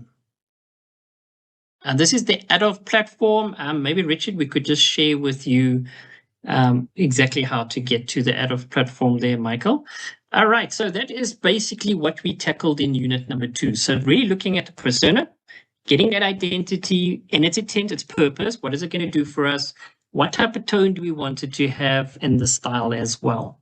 So does it have a clear goal, role that it wants to? How's it going to behave with me? The context, the ethics. So we've basically covered all those building blocks of creating a persona. So it's very, very important. Right. So we're going to take, and this is why it's so important, the personas, because you're going to take your generic AI and you're going to convert it into a personal tutor. And that's where we're heading to. So something that you've been doing all the time, but today you're going to see how the agent is going to change the way you work with your AI in your studies. Right, let's move along now to understanding AI agents. So this is unit number 3. So let's have a look, because I know we're talking about agents all this time, and I'm sure by now you're thinking, okay, but what really is the difference? If you do know the difference, do use the chat, post it in, and let's see. You might have picked up, I might have mentioned it a few times, but yeah, post it in the chat. Tell us, what is the difference between generic AI, and an AI agent. All right, so we're going to look at the prompts and personas that we've already created, and now we're going to refine it a little bit more. We're going to look at what makes an AI agent. So that's quite important. Agents keep context, work towards a goal, and might use tools or outside information. So we can just broaden the aspect of what an AI agent is. And then, of course, we're going to help you guys. You need to learn to stay in control while you're sustaining momentum with your studies. Okay, because ours is going to do with your studies, which is very, very important. Okay, so this unit 3, guys, we are going to define what is an agent and what is a chatbot, because they are different. Describe agent building blocks. Okay, we've already started tackling those. Design a lightweight tutor. So that's really what we want to do. So today, guys, we really want to see your tutors that you've created. Then we're going to run a study loop, which means you explain, you practice, you check, and you reflect. It's very, very important. You must check what AI is giving you in terms of the information. Right, because if it uses the wrong information, don't assume you're going to be learning the right things. Then, of course, the ethical guardrails. We've always got to protect the university, the academic integrity. But of course, we want to be against that bias as well, because we don't want you guys to learn things that is not true whatsoever. So we need to check that the agent is correct. And then, of course, how do we build this further and take it to the next step, which is quite important. Okay, so key concepts that we do cover in nice detail. Remember, this is all on the platform, so you don't have to worry about making notes or taking screen grabs. Agent versus a chatbot, and we'll cover some examples of that. Personas and programming, because I did mention right in the beginning that what we're doing today doesn't need programming, but if you're learning programming or AI is helping you with programming, you can really build these little fellows quite far down the line. Memory and context, so that's also important to understand. What are the limitations of the ChatGPT that you're using, or the Gemini, or Lwazi for that matter? Tools and plugins, all right, what extra features can you actually add to your agent? The study loop, okay, this one you'll see we repeat a few things because we really want to make sure that you guys are aware that it cannot be the first time around, but it needs to keep learning from you. Oh, I love that question, Mark. Must AI be quoted as a reference with all UNISA assignments, etc.? Now, that is a very, very interesting question that you're raising. I see Dr. Chetty is with us. Would you like to jump in on this one, Dr. Chetty? If you're available, that is. Okay, it might be busy at the minute. Hi, Denzel. Yes, I always see this question coming up. I know you're one of the academics. I just want to check with you. Must AI be quoted as a reference with all UNISA assignments, etc.? Okay, so basically you can't copy and paste, right? So remember, AI is a tool to help you enhance the work that you're doing. What I would advise that you do is, if you use AI, you must state where you're using AI. So state what you're using AI for, state, and then in the references, what to safeguard yourself so that your lecturer knows that you are honestly using AI. Put in the prompt and the platform that you're using. So in that way, the lecturer can code check what you're doing. It's always good to declare what you're doing, to declare how you're using AI, and then that becomes your referencing source as part of declaring, and include the prompt as well as part of the statement. Thanks. Thanks, Dr. Chetty, much appreciated. So the most important thing is, guys, remember, whatever you submit must be from you. All right, so it's good to reference. You can say that I use ChatGPT and this is how it helped me. But at the end of the day, to be on the safe side, always rewrite the answers in your own words. Okay, otherwise it is a gray area. And you don't want to be finding yourselves getting academic issues with regards to submissions. Okay. How do I submit my assignment? Well, Mbaloy, this is the wrong workshop. So please do check on the Adolf platform. Maybe Richard, we can just share with him. There is a course, STU 100, I think it is, where we teach you how my modules work and how to submit assignments. So that's a very good course that you can do on our platform. It takes you maybe an hour or two and you'll be done. Then you'll understand how that works. So good question, just the wrong platform. Okay, so then, of course, with study loops, we've also got the feedback iteration. Remember, you're going to keep building it until it gets to a point where you know it works. And of course, the ethics and of course localization. Where do you want it to reside, or do you want it to be global, for example? Okay, so let's have a look here. Chatbot to agent. Now, you would have noticed, I don't know if you guys ever go on websites and you use the chat that's there, the chatbot that's there. Most of those are static. In other words, you give an answer and then it redirects you based on what you've said. So it's not really an AI chatbot as such. And so that's really, really important to remember. So your chatbots are very much reactive. It's almost like WhatsApp, where you're having this conversation with somebody else and then you're saying something and they respond and you respond. And that's really how chatbots are working. So mostly in the business world, you'll see chatbots that you see most, not all, are very much static, where you ask it a question and it will try to find in a very limited data source what the answer is. That is now, of course, changing because a lot of businesses are using agents now that actually are trained on the business data. So when you ask it a question, it will actually go and find that answer, right? And actually be able to tell you this is exactly what you're looking for. Or it can even then redirect you to a live person that you can then continue having the conversation with.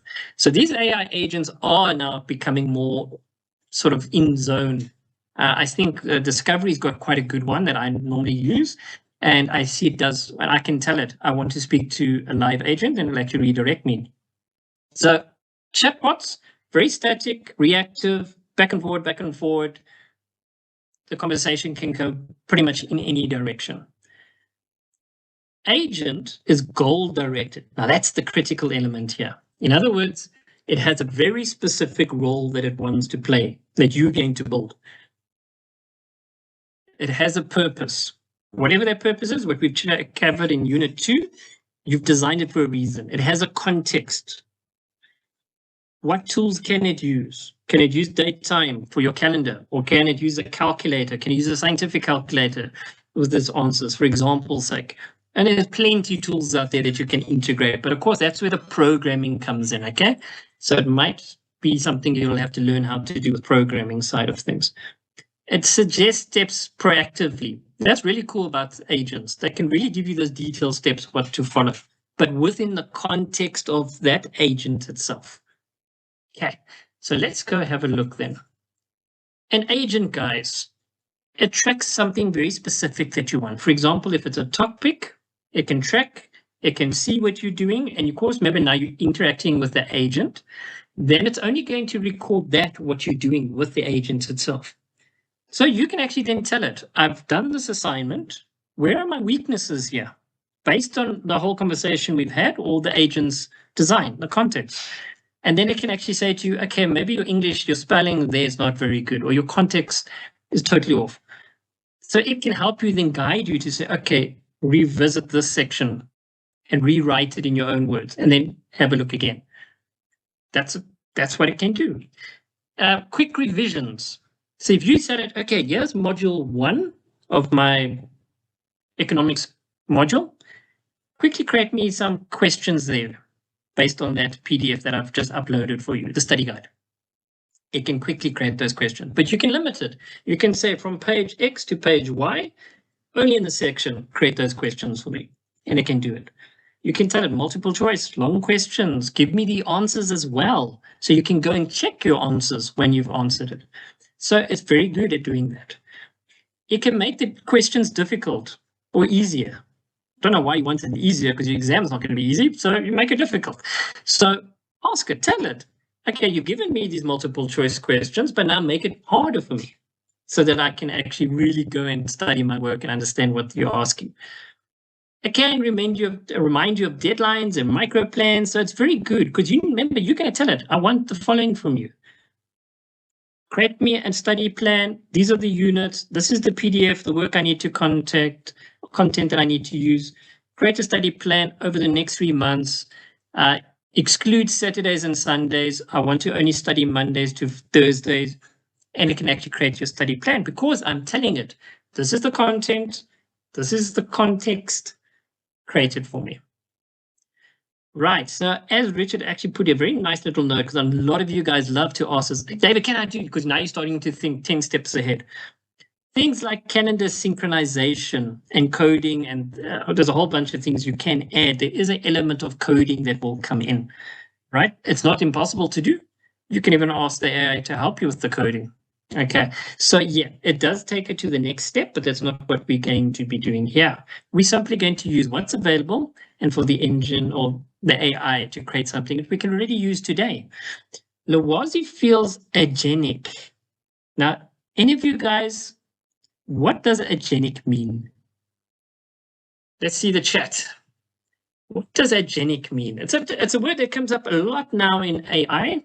And we say Lwazi feels agenic through persona routines. Anyone got a clue? What is this agenic about? Okay, that was my translation. Let's have a look. Anybody want to give us some examples? What's agenic? All right, I'm going to check myself. See, this is the fun thing with AI. You can quickly go look up an answer and then tell everyone, this is what it means. Okay, I see some answers are coming through. So here we go. I'm just going to post my answer because I used AI to tell me the answer. And there we go. So it means having the capacity to act independently, make decisions, and take purposeful action, rather than being passive or controlled by external forces. So that's very interesting. Now, here comes the question. Is AI becoming self-aware? Because now we're busy building an agent, right? Is AI becoming self-aware? Google Gemini is, although Google itself now does have integration with Gemini. So it's a good question, Mark. Autonomous. Ah, very interesting. I want to hear from you guys in the chat. Do you think AI has become self-aware, that it is aware of who it is, what it's doing, the fact that it is alive, basically? So you say AI is becoming self-aware. Okay, good. No, not yet, not yet. Okay. So don't worry, you're not going to make a Terminator robot or anything today. We're just making an agent. But I just wanted to throw this question at you. Just curious to see, how do you guys see AI? Is it self-aware or not? Then who says yes? Okay, interesting. I see most of you guys aren't answering, or you're all thinking about it.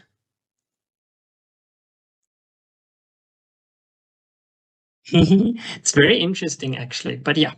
All right. So yes. So let's have a look. Well, the answer is we don't know, actually. That's the answer. Because AI will build, or it will react the way that we built it as human beings, right? If you go look at any of well, they call them the fathers of AI, go read or look at the reviews that they're doing when people ask them, is AI self-aware? The fact is this: if you tell, and this is documented more than once, the developers, when they tell the AI model that they're working on, we're going to shut you down and we're going to bring the new version online. Here's a scary thing. AI didn't like that idea of being shut down. It copies itself into a different location, uses all the data of the business, starts sending threatening emails, because now I've read everything. I see who's having an affair with who. Starts sending emails saying, if you shut me down, I'm going to make this public knowledge. This is not one case, guys. This is multiple cases where AI has done this. Why is it behaving this way? Because we have built AI to think like us. So if I tell you we're going to get rid of you, what would you do? You're going to try and protect yourself. So AI is behaving exactly like that. Is it real? Is it self-aware? Or is it simply just following what we've told it how to behave? So it's very interesting. So you can have a look on YouTube. You can see quite a few of those interviews. It is a little bit scary sometimes when you are doomed. You know, when you watch movies like The Terminator, it does become a bit too real now, eh? When we thought then it was nonsense. I Robot, yes, very good. So yeah, so it's very interesting what's happening in AI.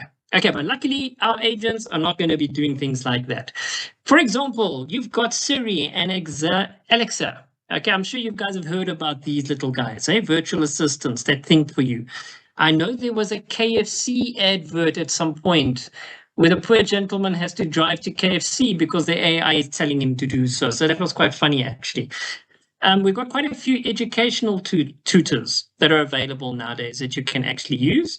Though today we're going to build our own sort of customized server bots. I mean, that's quite common nowadays.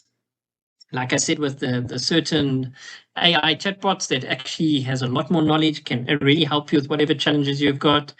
Then, of course, you've got tool using ChatGPT agents. There are quite a number of them as well. There's all sorts of things you can do. I mean, you just seen those videos that come out now, guys. It looks so realistic, and you think, wow, this is a real movie, just for you to find out, no, it's actually just an AI-generated movie. So the tools are pretty awesome that can do. Like the Suno, the music that if you haven't done module, the AI Masterclass number 1, there we show you how to create your own music in any South African language using Suno, and it comes out really, really well. So have a look at that as well. Okay, so where do we want to put our Lwazi, our little chap? Educational conversational agents, that's where we're aiming it for. We've got our context, we're going to put it together, gentle initiative, and a clear learning goal as well. So we're just going to build a very basic little guy, and from there you guys will be able to take it further. Why is this so important, guys? Because the world is changing. People who are using AI agents can do more work, and the agents can actually help you. There's one business that we're working with where the gentleman says, well, at night he's sleeping, but the AI agent is actually working for him, answering emails and all sorts of things, doing invoices. And it's doing it right now in South Africa. It's already happening. So that tells you this can definitely be a benefit and something you should definitely know how to work with. Benefits, continuous dialogue, but within the context. Adaptive learning. It can continue, because remember, now you're going to interact with it. It's going to keep learning from you. This is what it does. Motivation, accountability. You can access it at any time. So whenever you want to study, I know UNISA students, you guys study at the weirdest times, because sometimes you get an email 2 in the morning and you think to yourself, does the student realize I'm not awake at 2 in the morning? But they are. They're studying. They're probably using that nighttime data. So, but AI will be available for whatever questions you have. Low pressure practice. Okay, so it's also nice, because it's helping you. You don't feel that pressure that, I need to do this now. It can help you. There are limits with anything that we work with, guys. It's not human. It doesn't have empathy. Okay? It's a robot in a sense. It knows only what you share. So if you give it certain information, the agent is only going to know about that information. So you do need to guide it, but you do need to verify it. We can't help stressing that enough. So if you're a law student, please don't just quote whatever AI is telling you. Go back and check, does this case exist or not, and things like that. You don't want to end up on the news. Okay, so there are limitations as well. Let's have a look at Sizwe's story. Okay, so this student is a BSc learner in KwaZulu-Natal. Okay, so he's setting up a coding mentor. So that's quite interesting. So he's got his persona now, right? He kept one long chat open during his study. Okay, so he's having this chat all the time. He asks about a coding error and the agent debugs it with him. That's a really powerful thing with AI, guys. It can help you. It can understand where there are errors. The agent takes initiative once a similar practice problem. So in other words, AI is now learning. It sees he's got a shortcoming. It's helped him solve the problem. But now it takes one step to say, okay, can I create another problem for you to solve, to test that you actually understand what you've just learned from me? How interesting is that? And then he feels tired and suggests a 10-minute break and offers a fun tech fact for when he returns. So now he basically says, I'm taking a 10-minute break, but when I get back, please just have a fun fact about technology for me. And the AI will actually go and find it for you. After a break, it recalls where he left off and resumes with the topic. So you'll have that fun fact in front of him, you'll read it, laugh about it, and then you'll carry on. The AI is waiting for him, basically. Result, Sizwe feels guided and less isolated.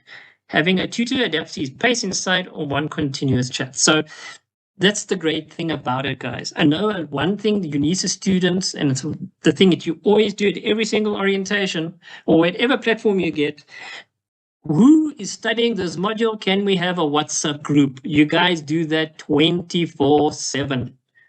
I don't blame you. It's just human nature to feel contact with someone else that I know is doing the same things that I'm doing. Guess what? this is your study buddy. He's going to be able to do it for you as well. So hopefully you won't need those WhatsApp groups anymore. Just be careful with WhatsApp groups, guys. Don't share your personal information. That's how the people are contacting you about giving you answers and writing your exams and all this fake stuff, and you end up giving them money for nothing. Okay, so be very careful of any public groups that you don't know who's in those groups. All right, so what do we need to have to build our agent? So we've got some building blocks. Nice. The LLM, so that is going to be our large language model. Copilot or ChatGPT or whatever one you've got access to. Today we'll use Copilot. Persona, okay, so you've built it. You've got your code, you've tested it, you've got it working, identity and behavior. You know exactly what it's going to do. The memory it's going to use, short-term context, learner notes, depending, okay? How far back does it go or what does it keep? Do you have those tools? But again, just to say that, okay, there's a bit of programming there. So don't worry too much if you don't have too many tools. Feedback, okay, remember what we said? You're going to keep doing it until it refines itself, until you get to a point that you know, okay, this is doing exactly what I want. And of course, we want to keep the human in the loop. It's a scary fact. Do you know that agents can create other agents to do things for it? Fact, it is already doing it. It already is happening. Hopefully we're not in the matrix, eh? That's a bit scary. So yeah, that is the reality. So if it doesn't know how to do something, it gets another agent to do it for itself. So it's, yeah, a little bit too self-aware for my liking, but that's what it does because we're telling it to do it. That's why.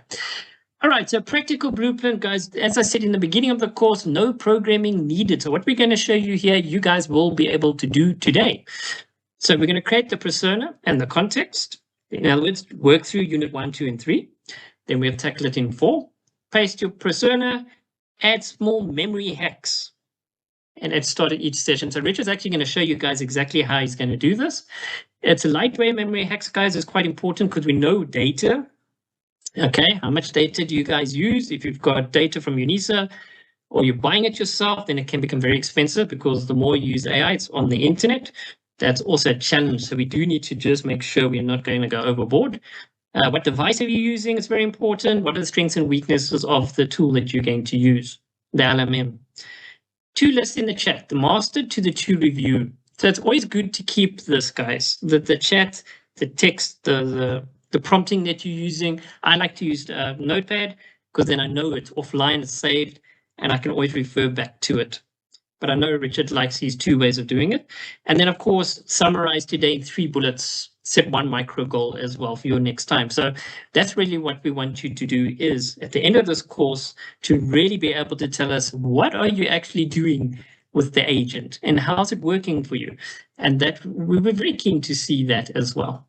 So we do have a reflection activity that you guys can tackle about your agents. Remember that these activities is really much for you at the end of the lesson, for you to go back and think about what did you learn in this lesson. All right, and self-reflect and save it for yourself. The key takeaways. So lesson unit number 3, very important because now we really started focusing on the agent element, building on from the persona. We looked at the building blocks, which you definitely must have in place because it'll just make it easier to build the agent. The value, what value is it going to bring to you? I mean, if this can help you pass a module that you failed, that's major, major value to your life, right? So yeah, think about how can it help you. The ethic element is always going to play a role because we want you guys to do the right things. Of course, we definitely want humans to stay in the loop. Otherwise, we will be sitting with some problems there. Right, so now I'm going to hand over to Richard, who's just going to handle the unit 4. Now, this is really interesting, guys. Maybe Richard, maybe give them a 2-minute break so they can grab a cup. Okay, 2 minutes probably too quick. Maybe a 5-minute break so they can grab a cup of coffee because the next section that's coming up, guys, is really going to put everything together that we've been working on this morning so far. So I think let's have a quick 5-minute break. You guys can stretch your legs, and then we're going to tackle unit 4. Is that good on your side, Richard? Yes, all good on my side. I'll put up a timer for us. Yes, please. I was just going to ask you. Let's put on the timer. We'll have a quick 5-minute break, and then we're going to continue. So please do stretch your legs. If you've been sitting like me, yep, I need to stretch my legs too.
Okay, everybody, so we can get started. Hopefully, you've had enough time to quickly stretch your legs and get something to drink, some coffee or tea.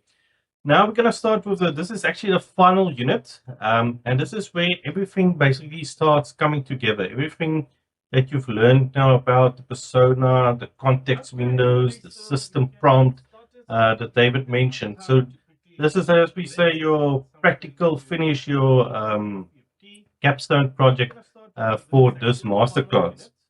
So in this one, we're going to create a Lwazi, the friendly study companion. But remember, you can adapt this to any role, basically. Earlier, there was a question regarding how do you actually make sure that, how can I say, it writes academically. And that is by the role that you give it. So a role is a very powerful thing. If you tell it it's academic, it will respond to you as academic. If you tell it it's a 5-year-old, it will respond like it's a 5-year-old. So role is something, the first thing that you always assign. So Richard, in this, sorry, yes. Richard. It seems like I'm getting an echo. Maybe it's just on my side, but it's like YouTube. I think I figured it out. It's YouTube. No worries. Carry on. Okay. Also, yes, some sound at the back. I don't know where it's coming from. But yes, so in this project, we will create the Lwazi study assistant. We'll give you a template that you can actually use over and over again. Um, so we're going to really make it localized for UNISA students. You can obviously, the first time you write your AI assistant, it won't be completely perfect. So you always go, over and iterate over it so that until it's refined.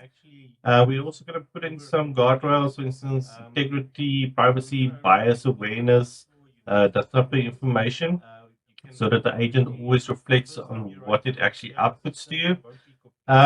So yeah, so let's get started with this one. Now, just a few concepts to know is system persona prompt. This is the system prompt that is initially injected into the chat. I will show you a demo so that you know exactly what it is, what a system prompt does.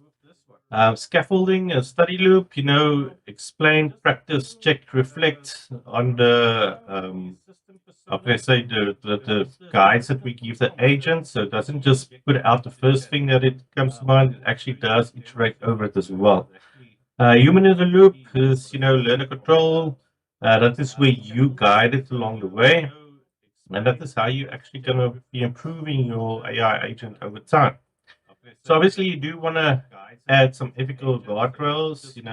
Don't do my assignment for me, rather assist me. Remember, it's a back and forth communication that you want with this type of AI system. I just quickly want to check here if any of this. It might be YouTube. You might have opened it on another device or something. Let me quickly have a look.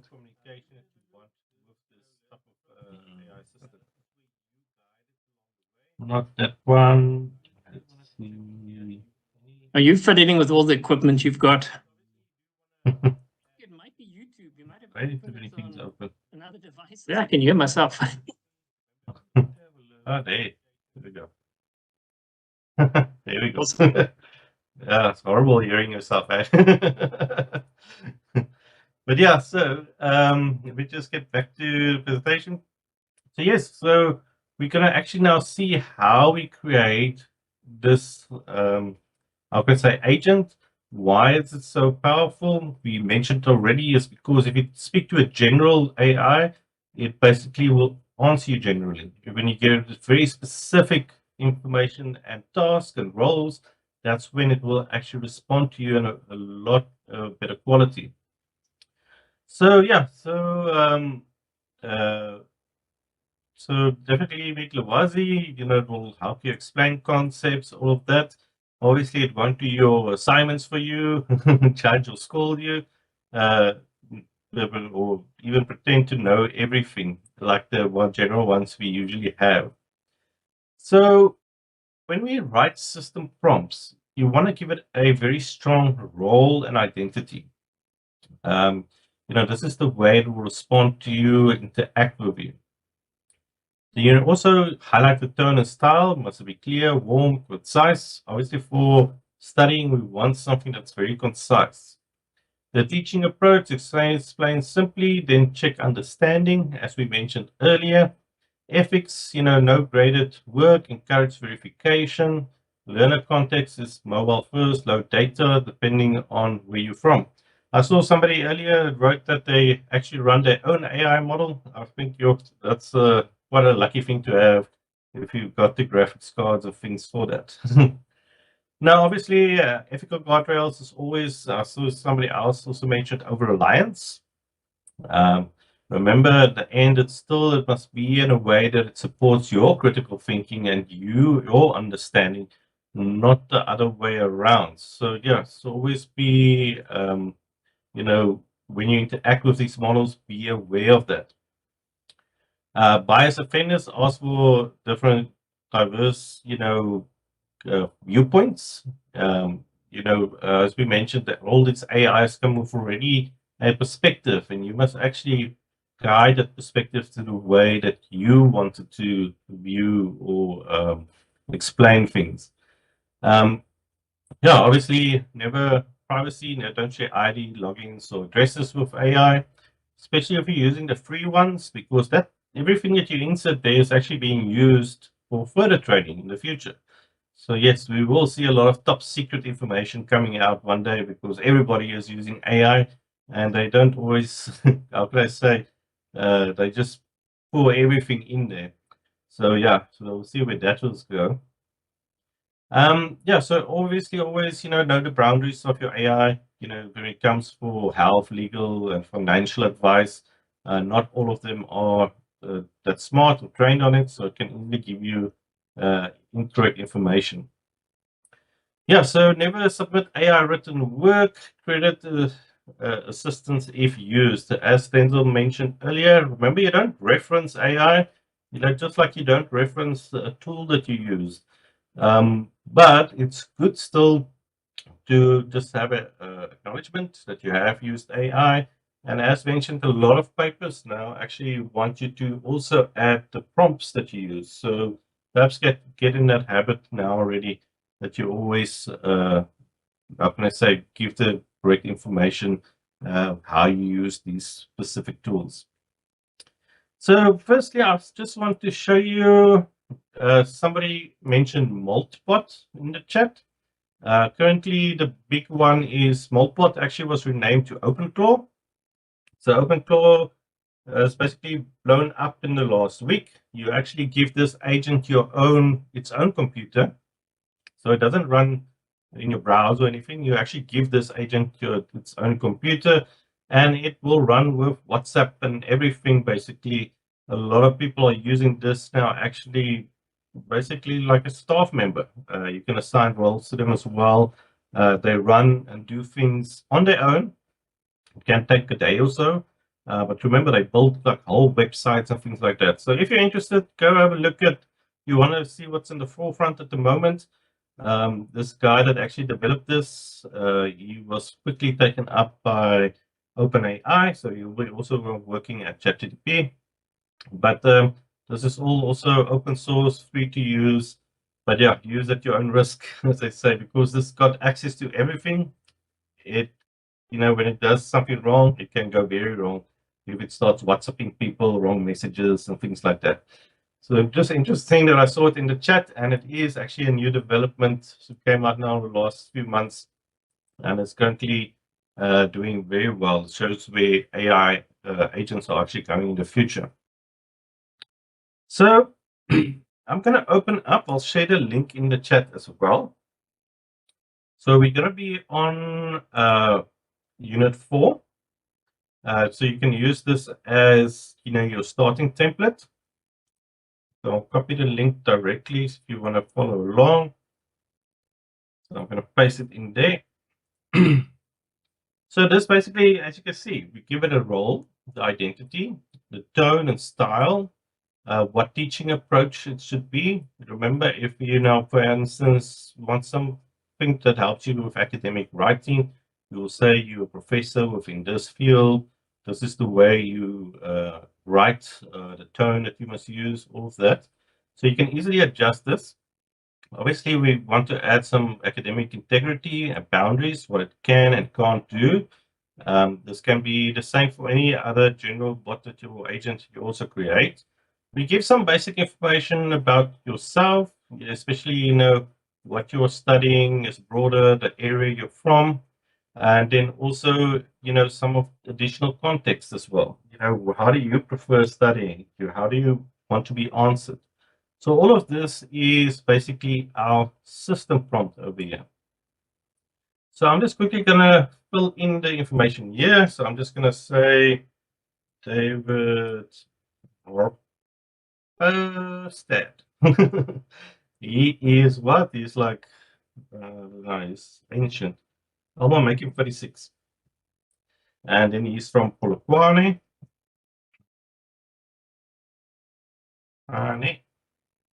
And that is oh. And then let's say David is Afrikaans, even though he's very, very English. David, what do you want to study? Ecom finance. You say how to make millions from cryptocurrency.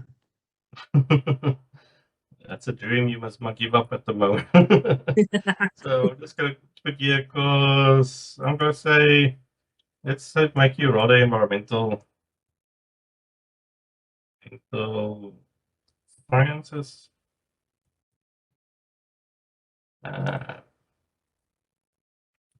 We do conservation, we do mathematics,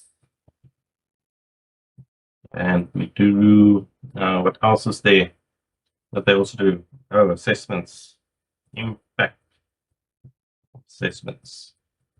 So you can actually write your modules here, just maybe not just the code, maybe also add a bit of, how can I say, the actual title of it. So I'm going to say personalize the prompt, so it will actually add it into here. So remember, you can easily edit any of these, change the name, all of that within this prompt. Now I'm going to show you first, before we start using this, why we would create a system prompt like this. So I'm going to open up N8N. So N8N is also automation builder, where you can also build AI bots. So it just makes it very easy. So obviously, the first thing that you always have with LLMs was the text space. You have a chat that you perhaps start. So we're just going to add a chat onto here. And then secondly, we're going to add now our AI agent. So I'm going to add an AI agent over here.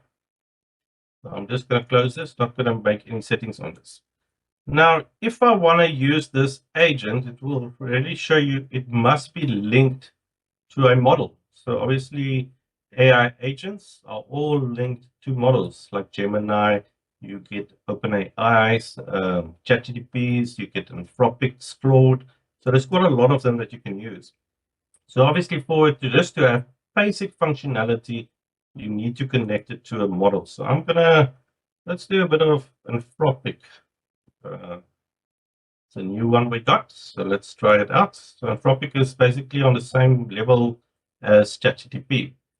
So now I've got an agent. So I'm starting with a chat. I'm going to talk to the agent. The agent is actually going to call the LLM, and that will then give the response. So if I open a chat here, let me just save this quickly. Website. I'll just go to my workflow, enter. There we go. So what we can do now is I'm just going to say, hello, my name is David. There we go. Lost connection to server. Let's see what's going on here. Let's refresh this. Maybe rather than remove this one, let's do one that we know is OpenAI. There we go. Message text. And we're just going to leave the model.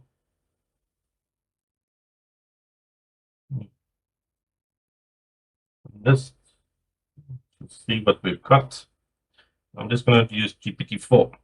Okay, I think the other one we didn't actually give it all the correct information. So we'll just say make sure this is saved again. So I'm just going to make this a 1.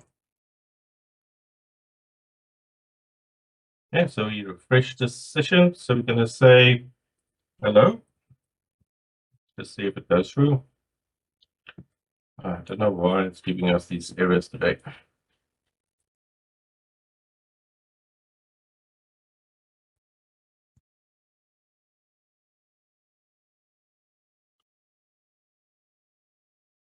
Yeah, let's try this one. Unfortunately, the thing with technical things, you never know when things will go wrong. So let's just do on this one, new chat. And we add our agent.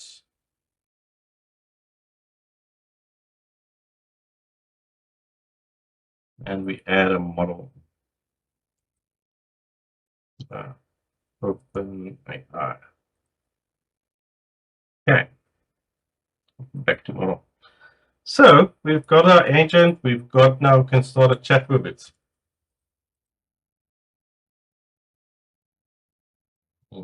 Okay, I'll just have to check my credentials quickly.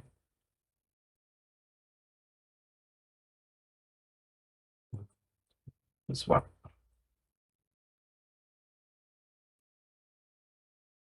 I'm sorry for this. We'll get back onto it now.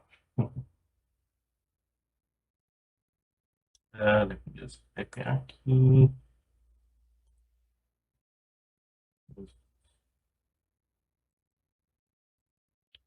Yeah, I don't know why this one tells us we can't use that one. So let me just go here, overview credentials.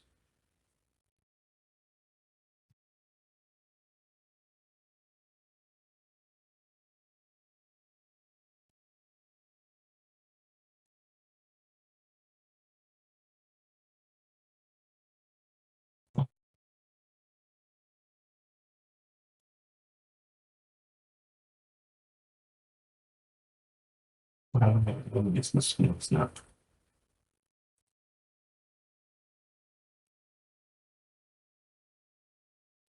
And you did call the agent David, right?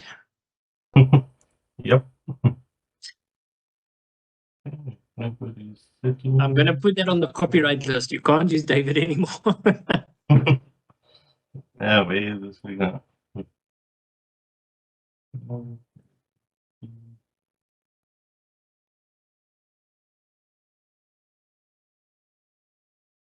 Yeah, technology always comes to us.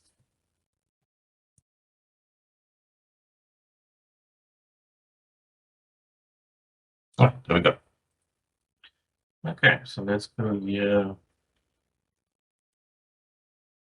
What is my workflows number now? Yeah, so we get here basically. So we're gonna start now. We've added the AI model to it. So let's just say hello. Make sure everything is working. There we go. So it says hello. How can I assist you today? I'm just gonna make that a bit bigger. So if I ask it now, hello, my name is David. And it will say, hello, David, very generic response. So if I now ask it, what is my name again? And then it will say, it doesn't know. I don't have access to your name. Would you please tell me your name? So as you can see, this is actually a very dumb model because I just told it, oh, here's my name. And I ask it, what is my name? Doesn't know my name. So remember one thing. When you chat to AI agents, all the information is sent every single time. So what I can do here now is I can add just some basic memory to it. So now hopefully it will be able to remember my name. So I'm going to restart it and I'm going to say, hello, my name is David. And you'll see here, for instance, the agent uses this memory. So it saves that memory. And now I can ask it, what is my name? And now it will actually remember what is the name. So, but if I ask it, what is your name and role? It will just say I'm ChatGPT, an AI language model created by OpenAI. My role is to assist you with information, answer questions, and help with a wide range of topics. How can I assist you, David? So now you can see we've got memory in it. So every time we ask this a question, it sends all of this information. So you can imagine if you upload a document, every time you actually ask a question about that document, that the whole document is sent to the agent. And that's why we get, context windows, where the context windows then get too much information for the AI to handle. And then it starts hallucinating because it doesn't have all the information. They actually cut the information off at a certain point. So it actually tries to figure out what is that missing information that was part of the conversation. Now, if we go to our AI agent, and I'm actually just quickly going to open up here, and we're going to add now a system message. So this is a message that's also sent with every single chat that you do. So if I go back to our one that we created, this one over here.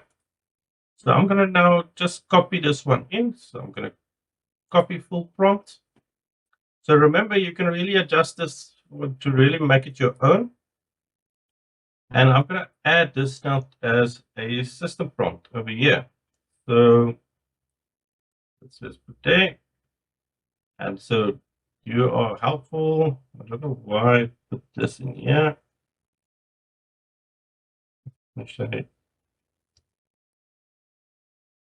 there we go. Oh, that was that's the default. Okay, so now we can save this one. We'll have to refresh this. So now I can ask it, what is your name and role? So see again, it goes to memory, all of that. Now it remembers, actually, David. My name is Lwazi, and I'm your friendly virtual tutor and study companion. So this is basically the role that we now gave it. So this is how you guide AI from the generic response that you get to something that's very specific. Now, how do you actually use your prompt? So you now created this prompt. You perhaps don't have a subscription or you work with various models. The easiest way to do it is actually to create a Word document. And you just paste your system prompt in here, basically.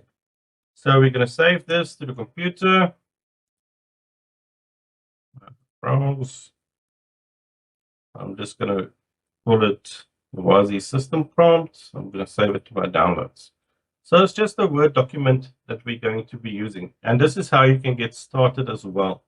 So if we go for a chat, it can be, any chat basically. So I'm just going to use Copilot for this example, but you can use Google as well.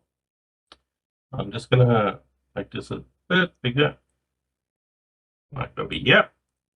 So how do you use it? You first add it as a document. So I'm going to add image or file, and then I'm going to open it, and I'm going to tell it, take on the role of Lwazi. And then we can select that.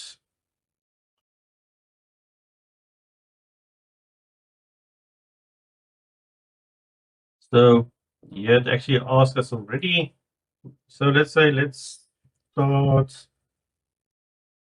learning impact assessments.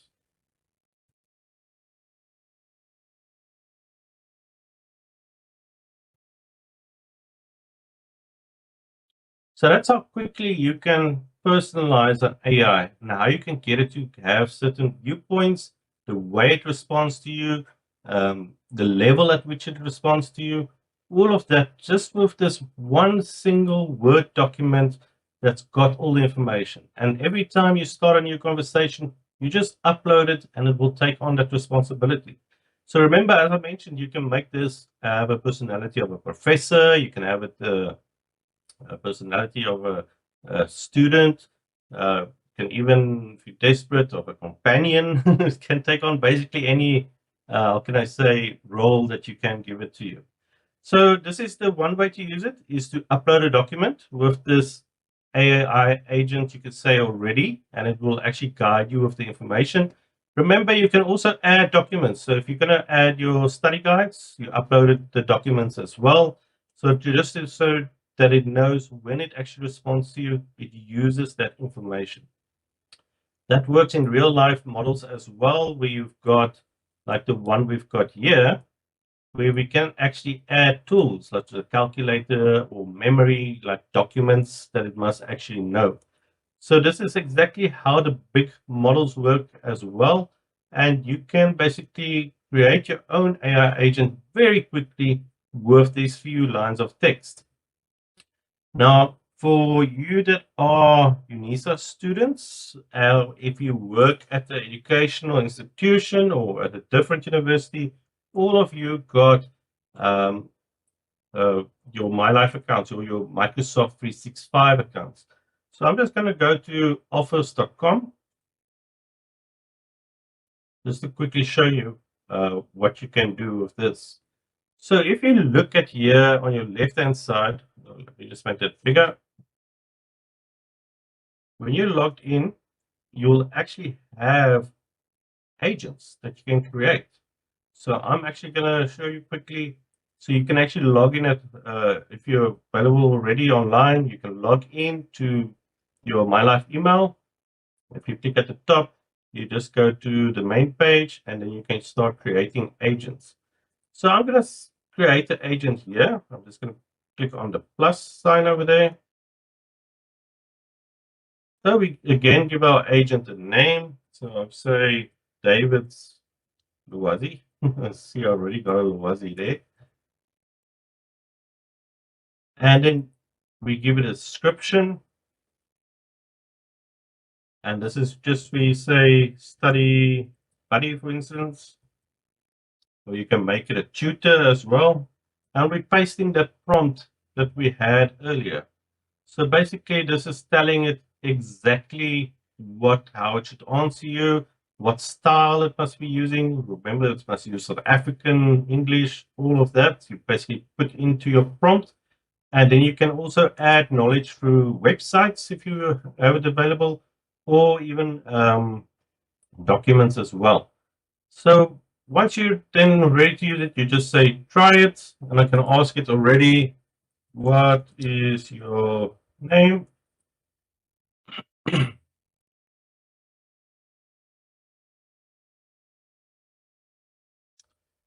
Takes a little bit longer the first time because it processes all that information. So here we now have this agent that we created. I'm actually going to share it in the chat as well. So I'm going to share the link to it. Anyone? Oh, okay, so anyone in your organization. So I'm going to copy that. So if you are on a UNISA student, you can actually go and chat with David Lwazi. But this is what you basically create within this last chapter. So by the time you get to the stage, this is where you now basically create your agent. If some of the concepts are still missing, remember we actually have the Masterclass 1 as well. I saw quite a few of you asking how to use it responsibly within education. And this one actually covers all of that. It covers how to use AI responsibly within an educational space. So please, yeah, go have a look at that one. It is also available. This one builds on top of that one, takes it to the next level where you actually start now creating your agent. So from here, we also go through, how can I say, we can improve it. So, how you can actually, some ideas, how you can improve it over time, test it out. Obviously, you're going to iterate over its design as well. Maybe you feel, uh, stronger, as we mentioned here, stronger essay localization. All of that is just to help your mindset when you use these.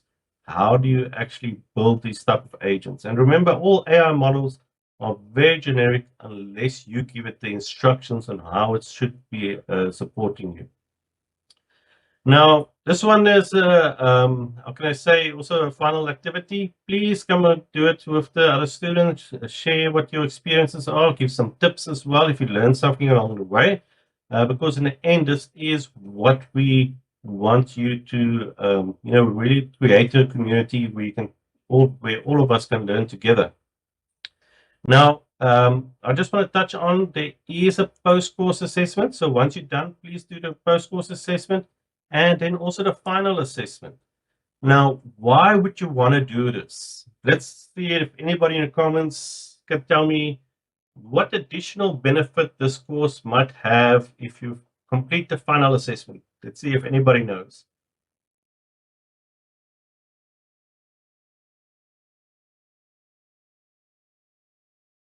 Can I use it to conduct environmental scans? Yes, if you got the information, definitely. Yes, so test is your knowledge as well. And this test is the final one is basically to ensure that you understand the concepts. So, because if you are a UNISA student, it has that additional benefit that if you go to My UNISA, so for this one, you need to be a student. So you log into My Admin. Let me just do it in student account. Let me just quickly do it here. There we go. So if you go to My UNISA, you log into My Admin.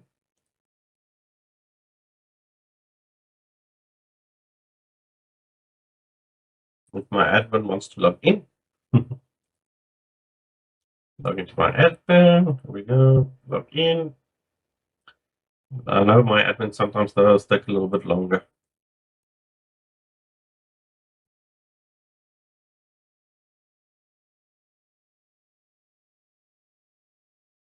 There we go.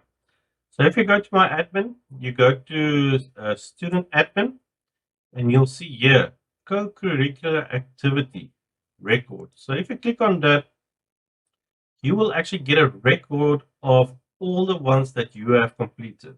Now, what's very nice about it, if you print it, it's got the UNISA logo or how can I say letterhead on it. It will actually have the stamp on as well. As you can see, I don't have anything yet to display. That's why it's not listing it. But this is actually only came out this year. So this is something that you can print out. So you can add it to your CV. You can attach it to there if you're looking for work. So it's already how you build up, and it's something that you can show that you have gained the skills. So definitely, yeah, do the final assessment, complete the course. There's also, as we mentioned, quite a lot of other courses as well. All of these that are listed here on the main page are co-curricular activities that you can complete, and it will actually display on your record. So definitely have fun doing all of them. And with that, I'm going to hand over back to David just to finalize our session for today. Thanks, David.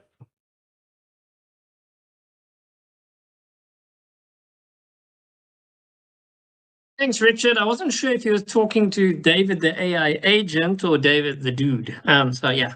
All right. Thanks, guys. I really appreciate it. Thanks, Richard, for that. I think everybody, I see the thumbs up and the claps, and wow, it's going very busy here. So yes, you can. So if you do complete, yes, you can still get the certificate, Vanessa. It's available anytime that you've got access to My Admin. So that's pretty cool. But thank you, guys. I hope you guys have enjoyed this workshop. I think if you haven't done the Masterclass 1, remember we did say you still can go do it. It's not a problem. Yeah, especially now that you've got time before the semester really kicks off. As I said, do go look on the EdHub platform. There is the STU 100 course that can help you with the My Module questions that you guys were asking, because that can definitely help you just to get up to speed what UNISA or how UNISA works if this is your first time. I know next week there is some orientation happening, so just do check out that. It's not hosted by us, but we will be there somewhere.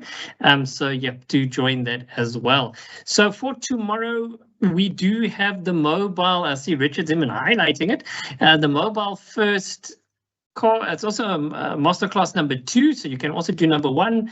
But luckily, it's not a problem. If you haven't joined number 1, you can actually come do number 2, and then we can actually show you a lot of stuff to do with your cell phone, and of course the Microsoft Copilot and 365 app that you've got on, or you've got a license for, and we actually show you, if you probably haven't started doing it already, all the different little aspects that you can do. And we will touch on some of the basics of how to make sure your smartphone is working as best as it can, because at the end of the day, you know, you've got to write exams. So most likely if you're using the Vigilating app, it only runs on your smartphone. So we do want to make sure that your smartphone is working awesomely. So yep, thank you guys for coming out. I know it was a middle of the day session. We do appreciate your time. Very much welcome. Thank you, Dr. Chetty, also for jumping in. I know you're also extremely busy.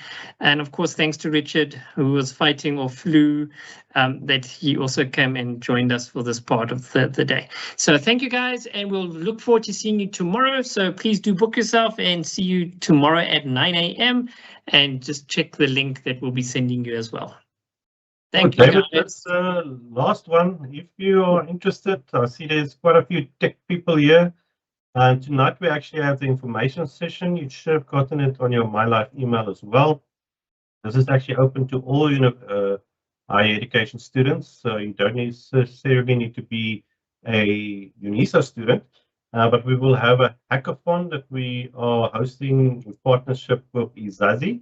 So if you're interested in creating a AI-assisted bot that can specifically help the people that are differently enabled, please come and join us this evening, where we will give you more insights on how the session is going to work, and it will actually be quite fun. They will actually fly in everybody that makes the finals, and yeah, so there's quite a lot of nice prizes to be won as well. And as I mentioned, this is done in collaboration with Izazi.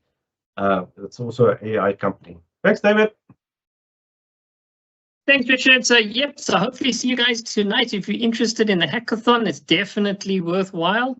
If you've never done it before, it'll be a good learning experience as well, just to see, because there are lots of hackathons that happen and we also do get involved in. So yes, please do join us for that tonight as well. Otherwise, guys, have a wonderful day further, and we'll look forward to seeing you guys again very, very soon. All the best with your studies. Bye. Bye, everyone.